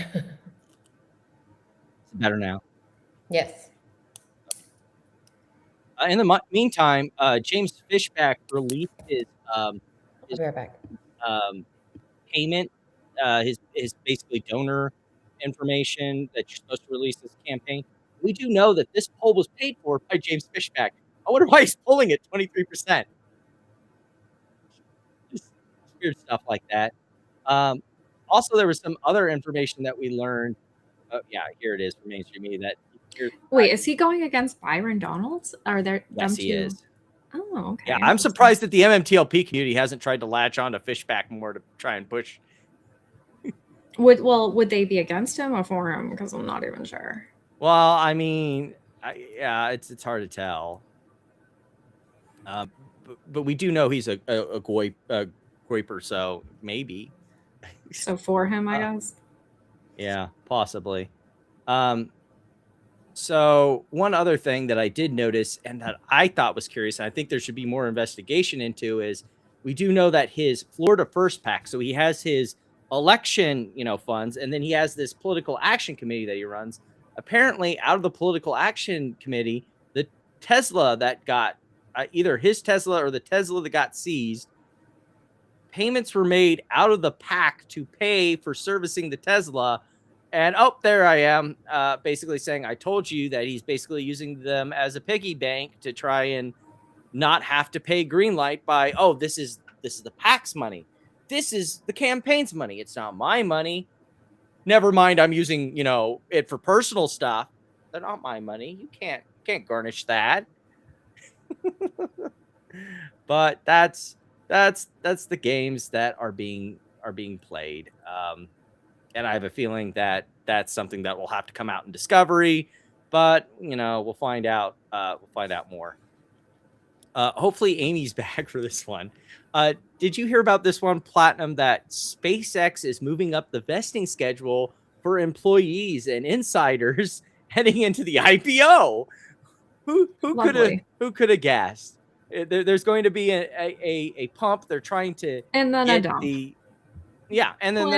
get and then they're trying to get onto the S&P before they should be able to, and everything, to create a floor for when they exit. They want to make sure they have all the exit liquidity possible so they can all cash out into this sinking ship that is SpaceX. Because we also learned that SpaceX is very highly reliant on the Starlink performance, and that the rest of the businesses like XAI and X and basically the space exploration program for NASA is all dead weight on the company, which is really something you should consider if you really think you're going to buy into this IPO. Just food for thought. I know we discussed this a long while back, but we also have up to 12 lawsuits now. At the time when I first covered this, there was one. We're up to a dozen lawsuits now of basically deep-faked minor porn being created by Grok. Some of it in the past month. You know what? I have to wonder, at what point are we going to get the Michael deep, financial pedo conspiracy about Elon Musk? Because I mean, it's right here. There's actual claims and actual proof, because we've all seen it, of the nasty stuff that has been asked to be made by Grok. I mean, it's right here, Michael. Anytime you want it.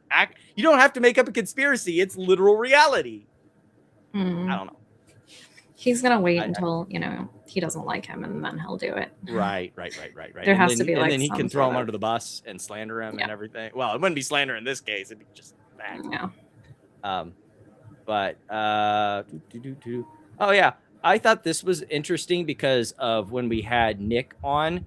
Did you see the report come out that the Treasury said that there is no systemic risk in private credit? Oh yeah. That's so funny. I want to run something by you. Do you think that this is true, or do you think this is the Fed, equivalent to the Fed saying subprime is contained? Well, do you think they're going to come out and say, "Oh yeah, oopsie, that's a big problem"? Absolutely. Yeah, not. no. But I think there's a little bit of nuance to this, because I was watching this Steve Eisman podcast, and he was talking about how banks, since the great financial crisis, are nowhere near as levered as they were back then, and that they, from what he has, investigated. And remember, this is a guy who was, for part of The Big Short, up there with Michael Burry, that, banks right now are he would say almost maybe too risk averse, and rightfully so. After getting burned as hard as some of them did, you'd probably be a little more risk adverse. You'd be a little more scrutinizing about handing out loans. And so when you hear something like that, maybe it isn't systemic because it isn't as plugged into the financial system. It may be something like a .com bubble, where is it going to be bad? Could it have economic problems? Could it ruin, private credit and private equity? Possibly, probably, very likely. But it won't have a systemic level, takes out the entire financial market issue. Or you could also look at it to the guest that he had on that live stream, where he's saying the big problem is we don't know. The problem with private equity and private credit is it's a big black box. And it could be that it is systemic. It could be that it isn't systemic.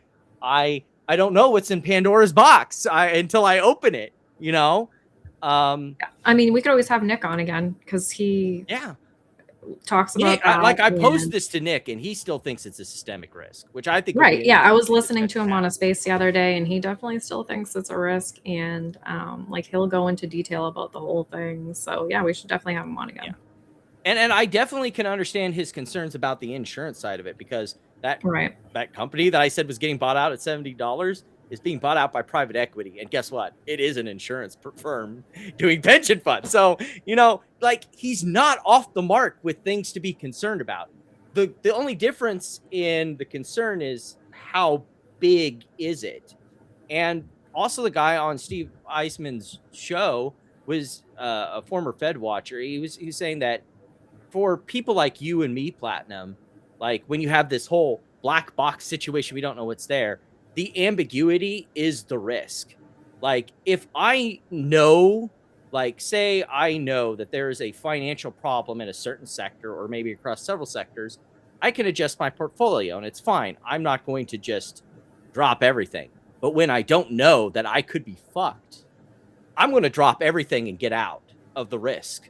I'm going to separate myself from the risk and put my money in a mattress. And what does that do to the stock market? And then, regardless of if it's a systemic risk or not, it is now a systemic risk, right?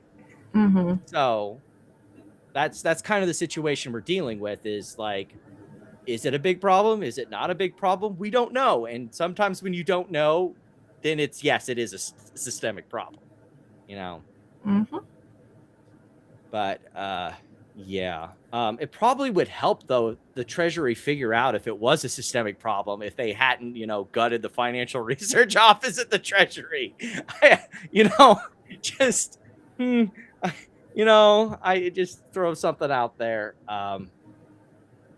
We do also have some SEC stuff. Apparently, we're doing open comments now for the for the cat data. Mm-hmm. Yeah. Yeah. So, if you like, I actually left a comment on because the SEC like posted on Twitter, and I was like, if you actually have like a well thought out comment, then leave it here. And like link to send me that link because I had only posted down in the comments section that's like, why can't you guys make it 5 years along with the whole right? I was gonna say like you should, because I'm gonna comment the same thing. Like at least you should make it 5 years, right? The statute of limitations is 5 years. It should be at least 5 years. Yeah. I ended up deleting that reply because after reading all the responses to it, I'm like, okay, if you like can't figure out where you should leave your comment, maybe just don't even leave a comment, right? So yeah, I'll send that to you. Yeah. But sweet. Yeah, if people actually care and you should have participate in the process. This is how you participate in the rulemaking process. Like it's not, you can bitch on Twitter, but that's not going to do anything for you. Right. We also have something that I'm a little more open to. I'm kind of half. I'm half of half. I love this. I think that the 25K day trader rule is dumb. So dumb. Like the poorest. But I also agree. I also understand that taking this off is going to fuck a lot of people because they have no idea. But not Virtu. This is true. I am so mad that I have not gotten into that trade because all this I should have known. All this volatility from Trump, Virtu was just going to go parabolic because people would be buying, selling, to, and that's just money for them, free fucking money. So, yeah. Virtu, well, I just think people are going to get blown the fuck up. Yeah, maybe, but they were anyways. Yeah, but at least there were guardrails, as MMTLP likes to say. You could get around that by just having a cash account anyways, right? Or having multiple accounts. Like so, there were. But now they're going to do with the doing away with it. Now they're going to do intraday margin, which is fine. They should. So, what's your guys' thought on an SEC? There might be podcast? a few more margin calls and margin maintenance stuff. An SEC podcast. Who cares? No one's going to listen to it. They did. Well, the MMTLP people listened to it and they streamed it because it was called Material Matters, and that was very close to meta materials, I guess, for them. Okay. George Palacaris put out some lame tweet about the meta matters. I don't know, some bullshit, and I was like, clever. So what did they talk about on the first podcast? Maybe I will listen to it. Do you know? I think didn't he talk to Hester Peirce? I don't know. I didn't listen to it. I just knew it was a thing. Yeah, I think he talks to Hester Peirce. I'm not 100% sure. I didn't listen to it. Maybe that's why they were really excited about that, because they have a hate boner for her. Yeah. I'll just have to ask her. And for Atkins. in person when I see her next. Yeah, I don't know. It's I don't know funny why because else they would- really hated Gensler. So I don't know why else they would listen to it. They're not trying to learn anything about the market. They just are like, Right. we don't need you guys to tell us about the market. We'll tell you what that means. Okay. So on Friday, we got the news that the Strait of Hormuz was open. I'm going to tell you right now, some ships are learning in real time that it was, in fact, not open. There were, in fact, apparently some ships that were fired upon. We even have an open transmission of this is them telling them that everyone that Persian Gulf and Oman Sea. This is Iranian Sepa Navy calling you on channel 16. The Strait of Hormuz is still closed. We will open it by the order of our leader Imam Khamenei, not by the tweets of some idiot. If you want to pass through the strait, you must ask permission from Iranian Sepa Navy. Is that real? All vessels that have a Yes. connection with our enemy. They basically just fucking diss Trump on an open airwave. This strait is still closed. I don't care what that guy in the U.S. with his stupid tweet said. This show is not over. Now, after these ships were fired upon, CBS tried to ask Trump about it during a press conference. Let's see how that goes. President, a question on Iran. Iranian gunboats fired upon 2 vessels today. President Macron said that. Thank you very much. And usher the press out when I get a question I don't like. Wow. Amazing. Well, thank you, everyone. However, this entire That's like situation- he's like I'm having audio issues. He had a he had a Mullen moment. But it did give us some of our best memes of the day, I think. The Strait of Hormuz is only open during market hours, Monday through Friday, 9:30 a.m. Eastern time to 4 p.m. Eastern time. So this is where the market was after hours on Friday. Where do you guys think it'll open up Sunday on pre-market? Who knows? Future. Probably Why down. did Who something the fuck knows? happen? Well, they're not. It's not really open. Yeah, the Strait of Hormuz isn't really open. That's why we had the Friday green rallies, because Trump said it was open, and Didn't we just do clearly the same that's thing not last the week? case. So, like, what is Yes. I'm I gonna skip saw the I rest- saw a really funny one. I'm trying to find it now, but they basically put the stock chart of the SPY on the Strait of Hormuz, and it literally lines up exactly, and it's so funny. He's like, they were like, I get it now, and it's like, it's really funny. All right, I'm gonna save the rest of this for an extra, except for this one thing, because I kind of want your guys' opinion on it.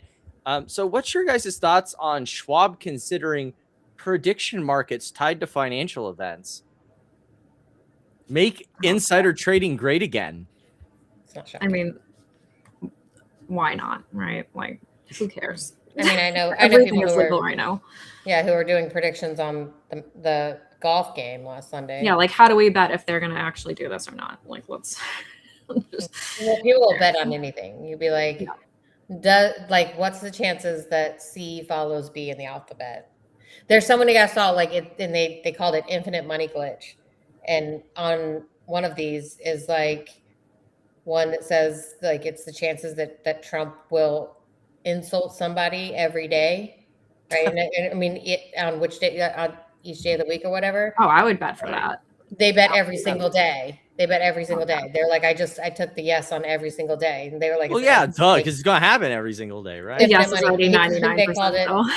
Yeah, they paid like 88 cents. I think I saw was the lowest, Exactly. and like 91 cents. But still, like you can compound Yeah, that, but yeah, it's like he's not wrong. It is an infinite money glitch. Like,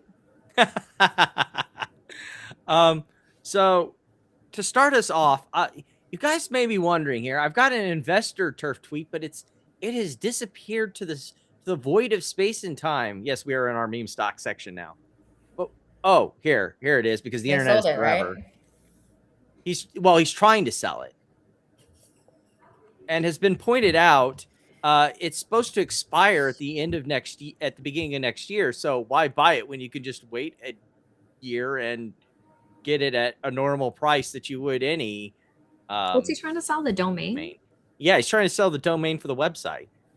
As if. But yeah, I think the whole thing, right? Aren't they trying to sell the Twitter account, like everything? No, and like it's funny. Wow. I went back and looked at the tweet where I asked Doug for the interview for the first time. And in that tweet because it was under one of their tweets, one of those ones where they were demanding that Doug comes on a space and brings his financial documentation. And that's the one where I asked him. But down there, they said they have 26 million viewers. Like they have like a viewership of 26 million. I was like, you sure? Bullshit. Bullshit. Yeah. It must not be very good with numbers. I will know that Manuel has put in his bid. $50 is quite the offer. I mean, they should take it. Best and final offer. Oh, the tweet was deleted? Yes. Oh. Why? Because no takers? If you were trying to sell this and everyone knows that it's about to go dark, like you're not going to have it unless you extend it, at the end of the at the beginning of next year, you're not going to get any bids. People are just going to wait. I mean, how much is it? Like $12 a year? Like who? Yeah. The hell wants that crap? So he can't sell it for anything because like he let the cat out of the bag too soon or didn't do like a private offer or whatever. There were smarter ways to do this, but then again, we were expecting intelligence.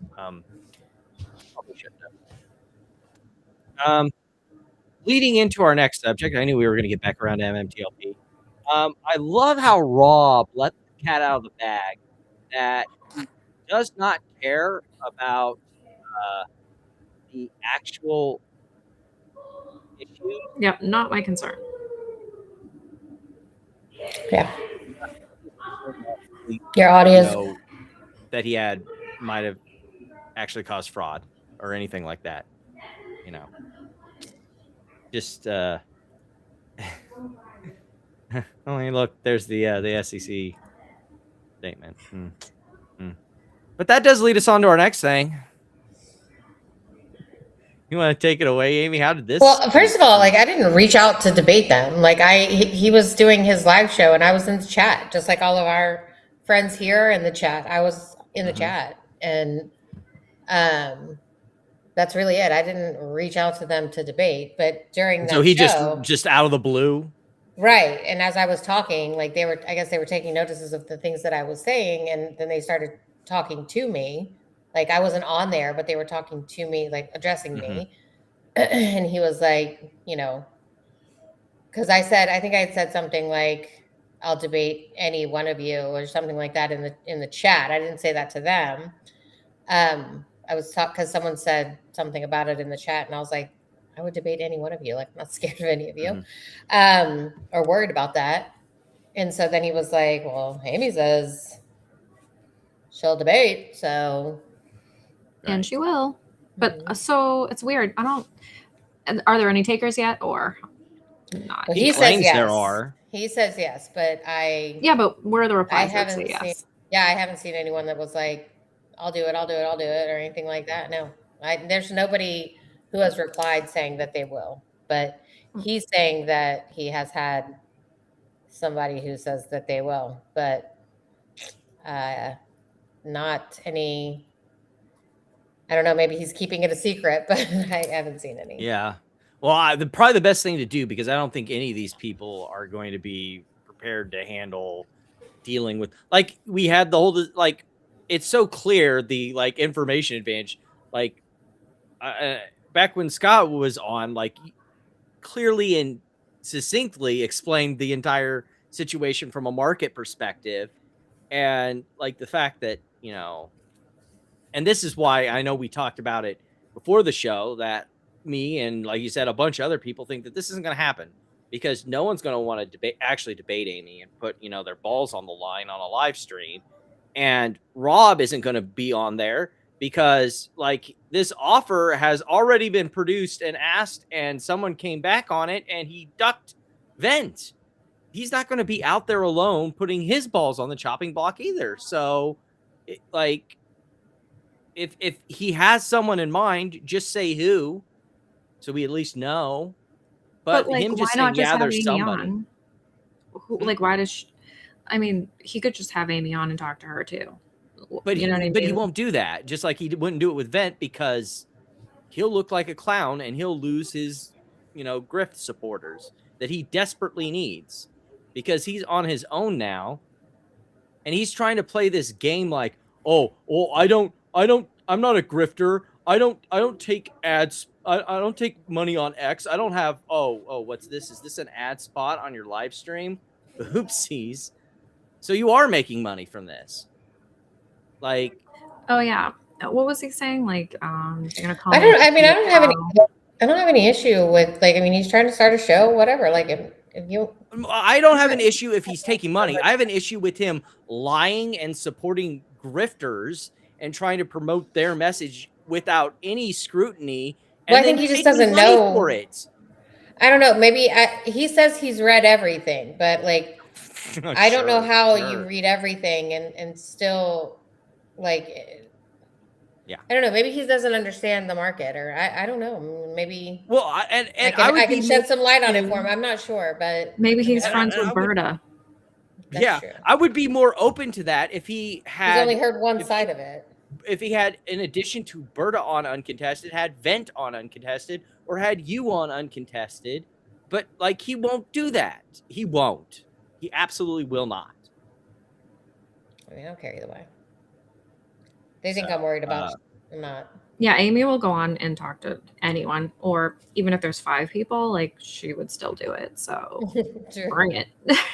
And then, of course, like, right before the show started, he's back at it, knob polishing for George. So like this is exactly that's where George was trying to go after us a lot. Right, and he was just. Yeah. Did you see that he called him a pussy? He called him a pussy. Yeah, which is. And I respond to that with, like, yeah, he says from behind a block, because show of hands, how many people are blocked by George?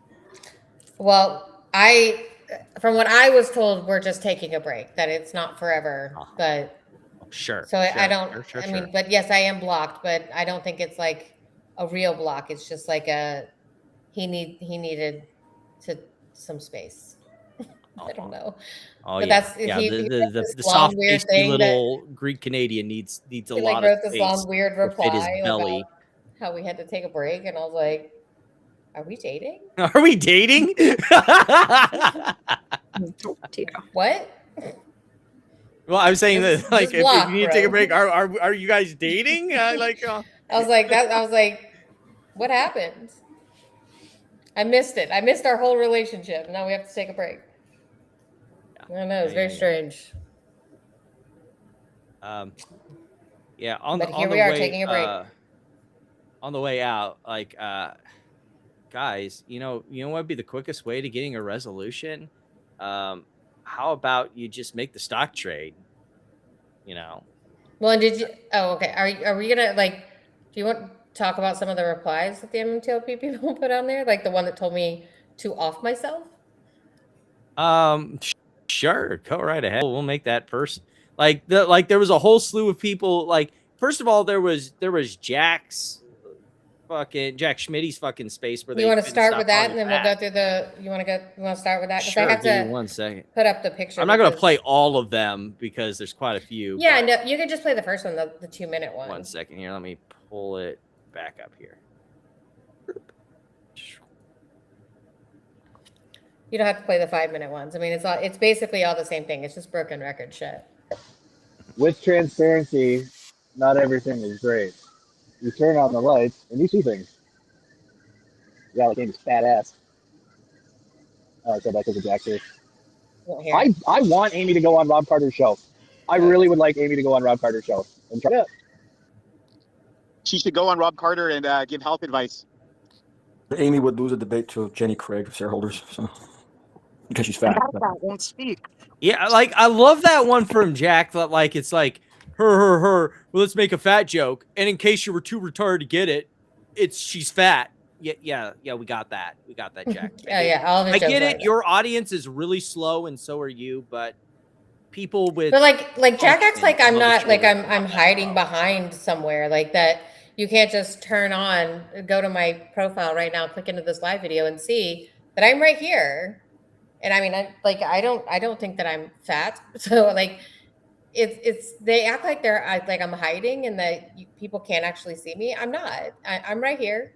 Like, and so this fucking stranger on the internet says like that I'm fat and I'm supposed to cry or go away or not do Rob Carter. Like, I don't like. But it's so genius and unique. He's calling you fat, like right? Whoever would have thought to try to insult a woman's looks? Like, it's crazy. No, it's the only thing they know how to do. I'm surprised. It's stunning and brave. I'll tell you that. Oh, exactly. Oh yeah. Let me find the picture of the person. And these are all in like Rob Carter's responses, which is hilarious.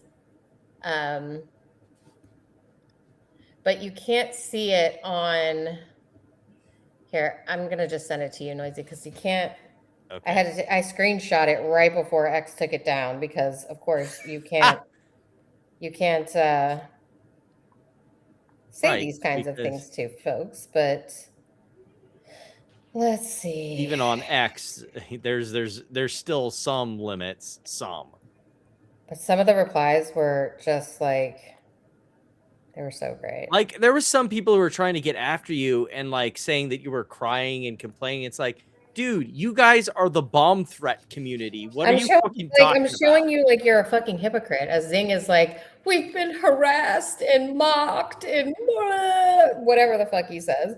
And I'm like, dude, what? Anyway, well, real quick, I'll just read this one. This is not so bad. Bobby asks Rob Carter, he says, as a representative of a market maker involved in litigation around this, does she have to publicly disclose that she is speaking on behalf of them?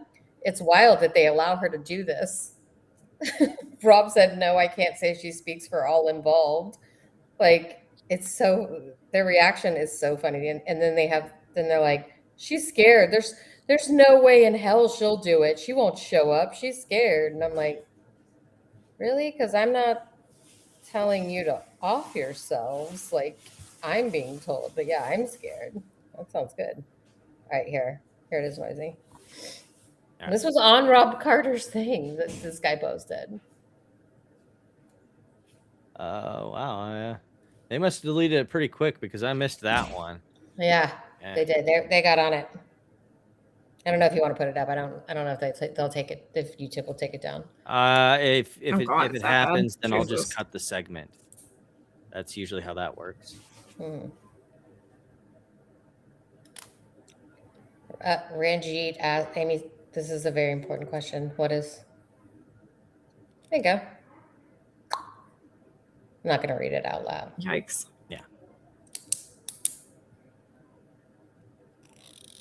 As we were talking about earlier when Scott was on, though, related party Greg McCabe would like to get paid. Here's some more dilution for you while you still can't trade your shares. The same. Greg McCabe? No, Greg McCabe get paid, right? Right. Greg McCabe will get paid. You guys get to eat a bag of dicks. Greg McCabe Jr. The money is going to paying back the Greg McCabe Jr. Right. But let's be honest here. Greg McCabe.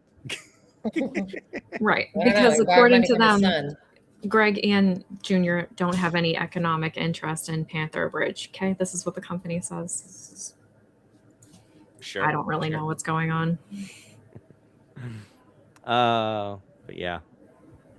Yeah, like a whole, what is it? That's 40 million new shares being printed. We don't even have a price because the stock doesn't even trade. Well, they don't have a price because they don't have a deal. Right. And will they ever get a deal? Nobody knows. Nobody knows. Put it on the prediction market. When will MMTLP trade again? No, will it? Would be the question. Will it trade again? Yeah. I don't even know if I would. I mean, I think that would go like 50-50. Yes, no. It's really, nobody knows. Or maybe even less of a chance of yes because the company said no. But then maybe that you can't believe what they said. Who knows, right? There we go. Oh, thanks. So we're gonna briefly. I know we dealt with GameStop at the beginning of the show, but we do have some. I would like to call this the compare and contrast section, and one of them happens to be a GameStop person. So here we go. So we have new. I feel like this is not going to pump my bags. No, it's gonna pump someone else's bags. Whatever you're getting into now is not. So okay, here we are. We have a new version of Marantz's AI slop book. It's in hardback now, so you can pay more for the same book for no reason. Cool. Get that thick cover. Isn't the back and front AI? And everything the whole inside thing is AI. Front, back, and the whole book. Even this photo is AI. Even this photo is AI. Yes. Because how do you think he's like? Where's he gonna get it bound? Like bound and printed? Like is he gonna do that himself? It's done through a self-publishing site, so they do the printing. Yeah, so they'll do it. Oh, they'll bound them and everything, or bind them and everything. Yeah, I just said bound them. They'll bound them. They'll bound them. I'm so tired. Bound them.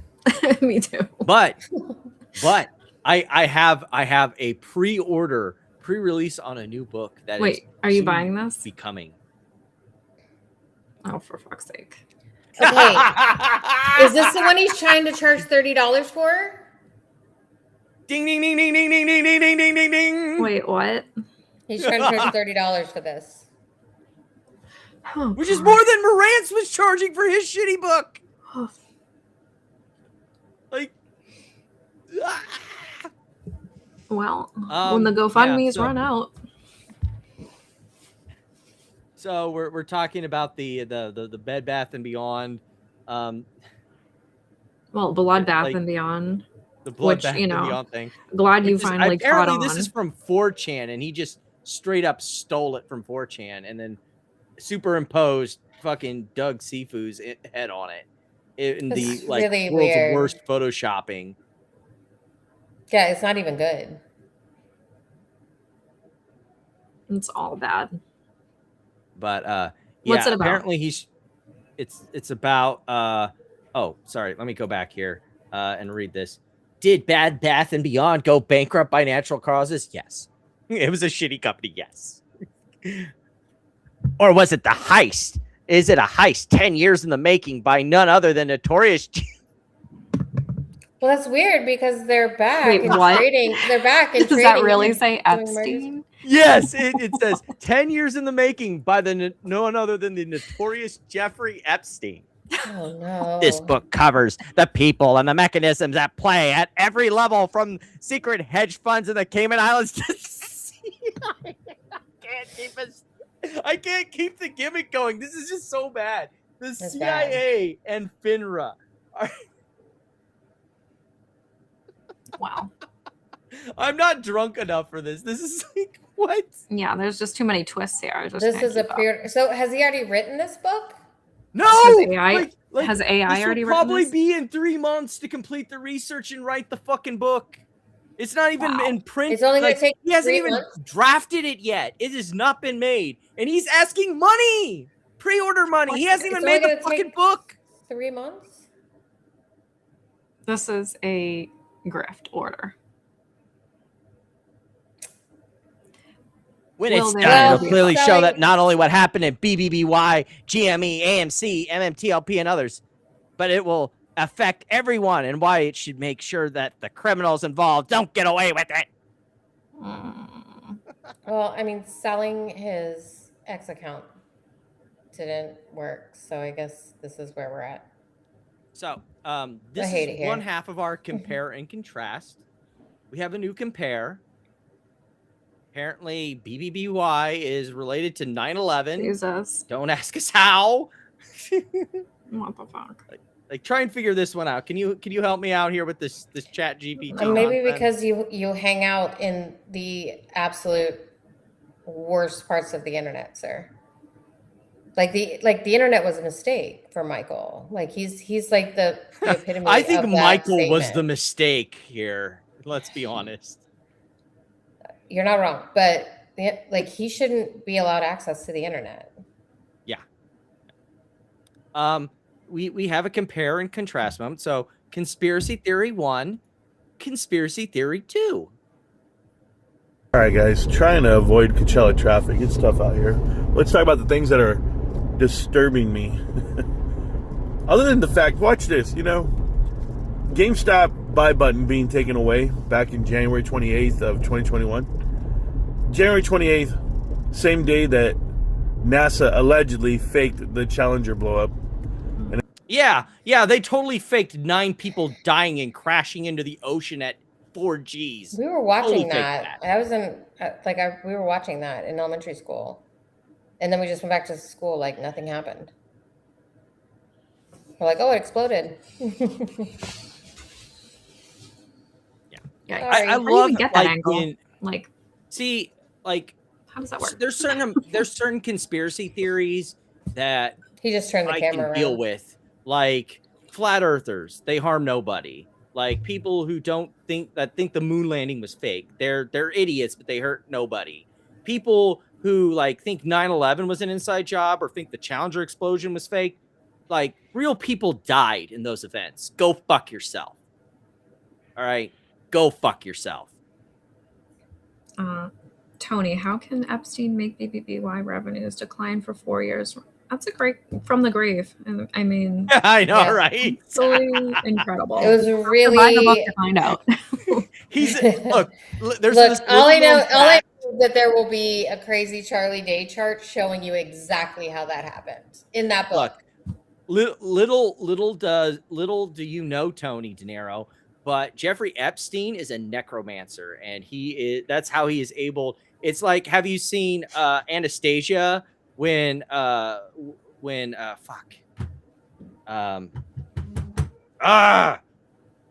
grew up with that whole movie, and now I'm blanking, and I know I should know. Rasputin, when Rasputin comes back from the grave to chase Anastasia.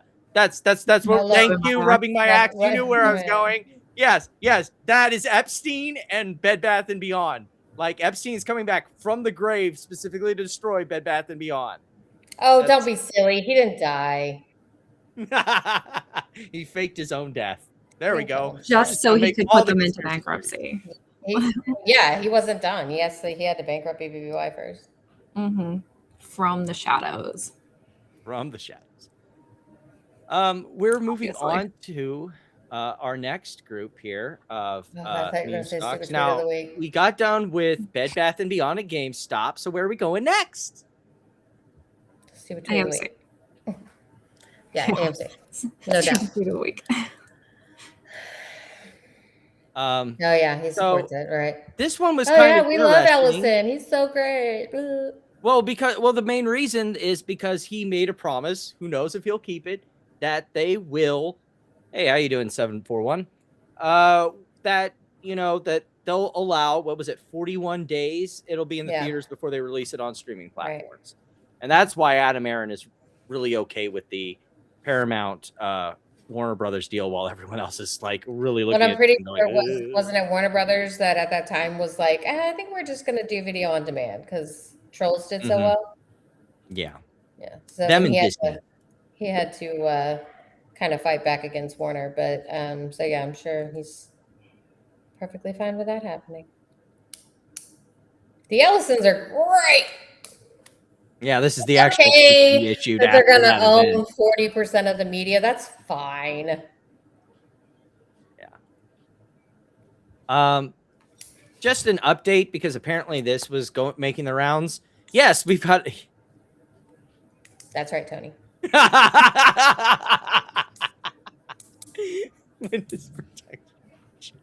Tony, we need to start a parody channel that is just fake conspiracy theories just to fuck with people. You know who else is in WITSEC is Jeffrey the Giraffe. From Toys R Us? Yeah, that's right. Oh, damn. There's the connection. Jeffrey Epstein, Jeffrey the Giraffe. He's got a long neck. It's phallic. See, it's fun. You can make up this shit. It's so easy. How can you make up something that isn't entertaining a conspiracy theory? Because Michael's the most boring conspiracy theorist I know. Anyway, so we were talking about this lawsuit. This is just a copy and paste of this Simon's lawsuit, so you can ignore this. They're trying to apply to be the lead plaintiff. Best of luck to you in your senior year. Related to the whole Netflix thing, I got a little out of order. Jesus. Because the ape holders who are suing because they didn't get the conversion thing, right? Oh, we got some compliments for Amy and some compliments for Platinum. Aw, thank you. Where's nice. Like that in the chat, it shows me which ones I've highlighted in the low bar so I don't accidentally. Oh yeah, real estate. So that was their favorite. Doing all right tonight, Platt. We're doing all right. What is this? Yeah. Yeah, because he also said that the Artemis launch was fake too. I totally forgot about that. Yes, Jesus, that's Tony. right, Tony. You got it. Can't remember all of them. We got to make sure we keep them rolled up. So this is people are tired of Netflix's woke agenda. I bet they're not. But here's because you know what? Because they have Love is Blind and they have like these huge shows that people, even myself, I will continue to pay the ups and charges to continue watching shows that I like. And so will everybody else. So this whole thing started, and a lot of the baggies picked it up that are AMC baggies because it's almost become like the meme stock to QAnon pipeline over there. And they picked up this whole narrative that the woke media personalities at Netflix, they've taken over and streaming is the great devil of liberalism. Except they didn't actually read the news surrounding Netflix. So first of all, one of the founders was stepping down and leaving the company. That had to do with the 9% drop. And then the market was expecting that Netflix would boost guidance for 2026, and they did not. They kept guidance the same, and so the stock dropped. That was the reason. It had nothing to do with wokeness or their content. It's just that the market expected them to guide higher. They didn't. The stock fell because it wasn't as valuable as the market thought it was. The end.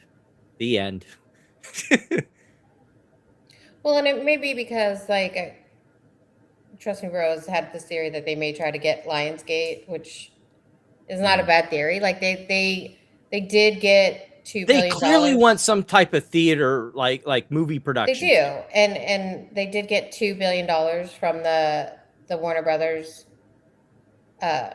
breakup fee. So they are probably going to make some decisions, and so they're not going to give guidance when they probably don't even. They're going to make a move. They are. They're gonna.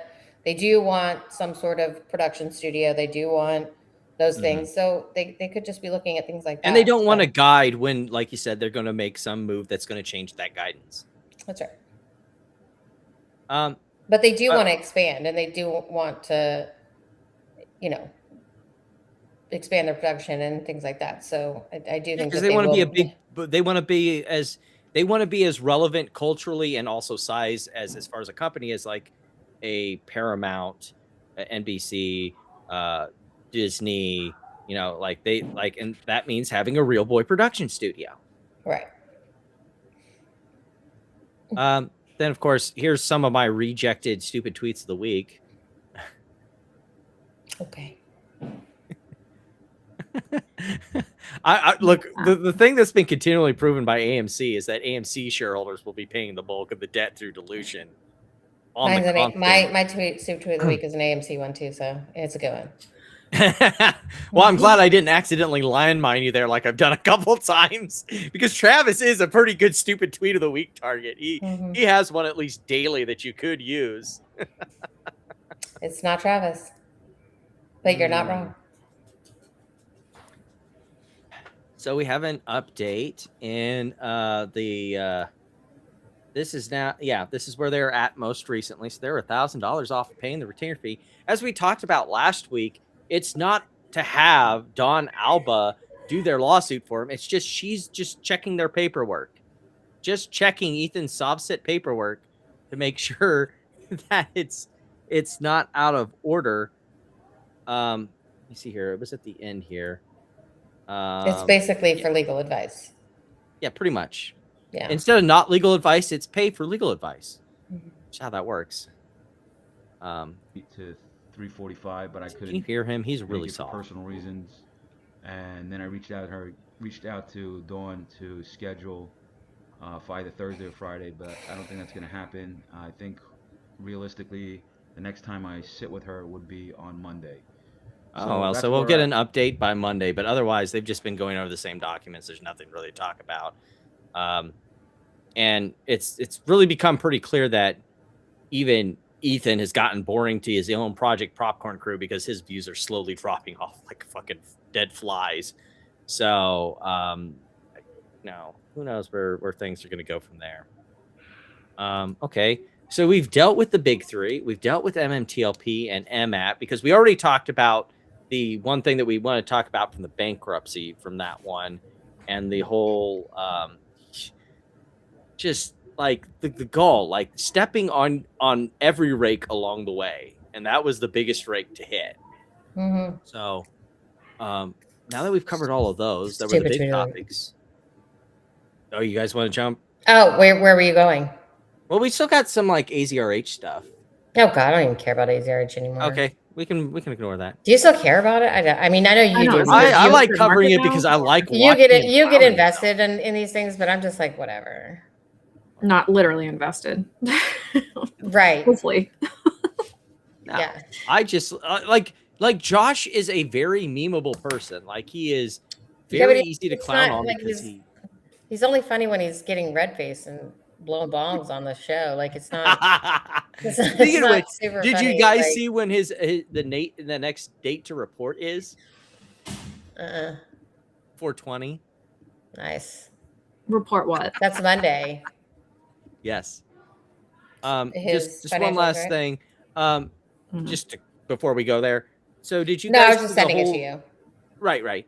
Did you guys see the GNS deal with like that bank that has like one employee and also America's Ventures that's also being investigated? I just wanted to briefly get to that before we transition. That bank is on Twitter. They haven't tweeted since 2022. The CEO also on Twitter hasn't tweeted since I think it was 2024, maybe. And they did this offering and gave it all to them. Yeah. So they're not, as far as I can tell, not functional. So that's why the stock dropped like this is going to go as well. On the deal announcement. This is going to go as well as the token thing, the ERL thing. Mm-hmm. Mm-hmm. All righty. So Amy's first up. Yes. Let me get the poll. It's our old friend Nachi. Welcome back, pal. That's about as good as Here, I got as getting fucking Travis. Mm-hmm. One step above Suika. He says AMC 8K. Don't be confused. Today was funding. What's to come equals a structural 8K is still due on Monday morning to execute the reorganization.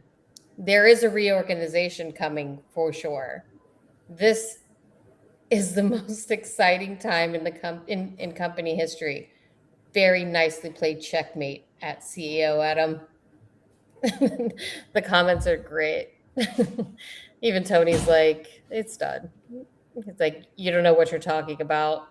He's like, okay, Najee, blah, blah, blah. But anyway, so there's a reorganization coming for AMC. Congratulations, everyone. All righty. Platinum, have you got one?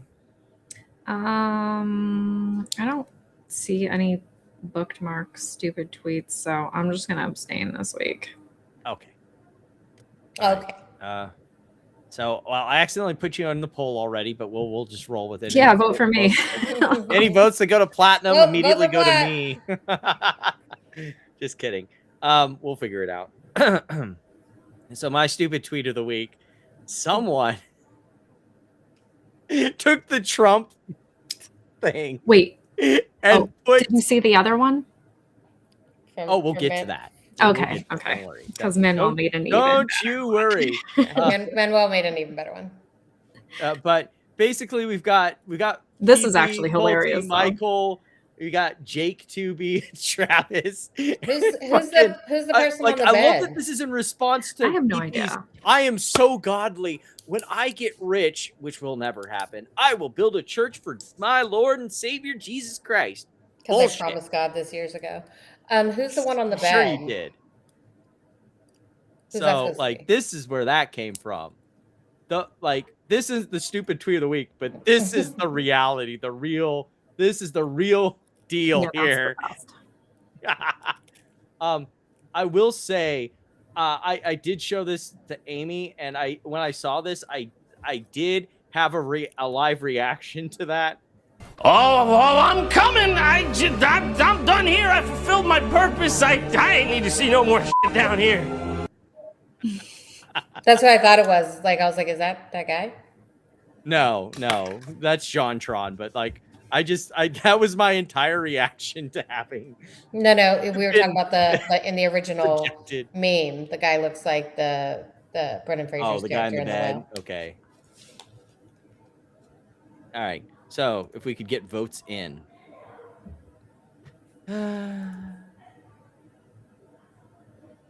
Yeah, I think that's who it's supposed to be, is like the Brandon. Yeah, that's what it looked like. Movie. Yeah.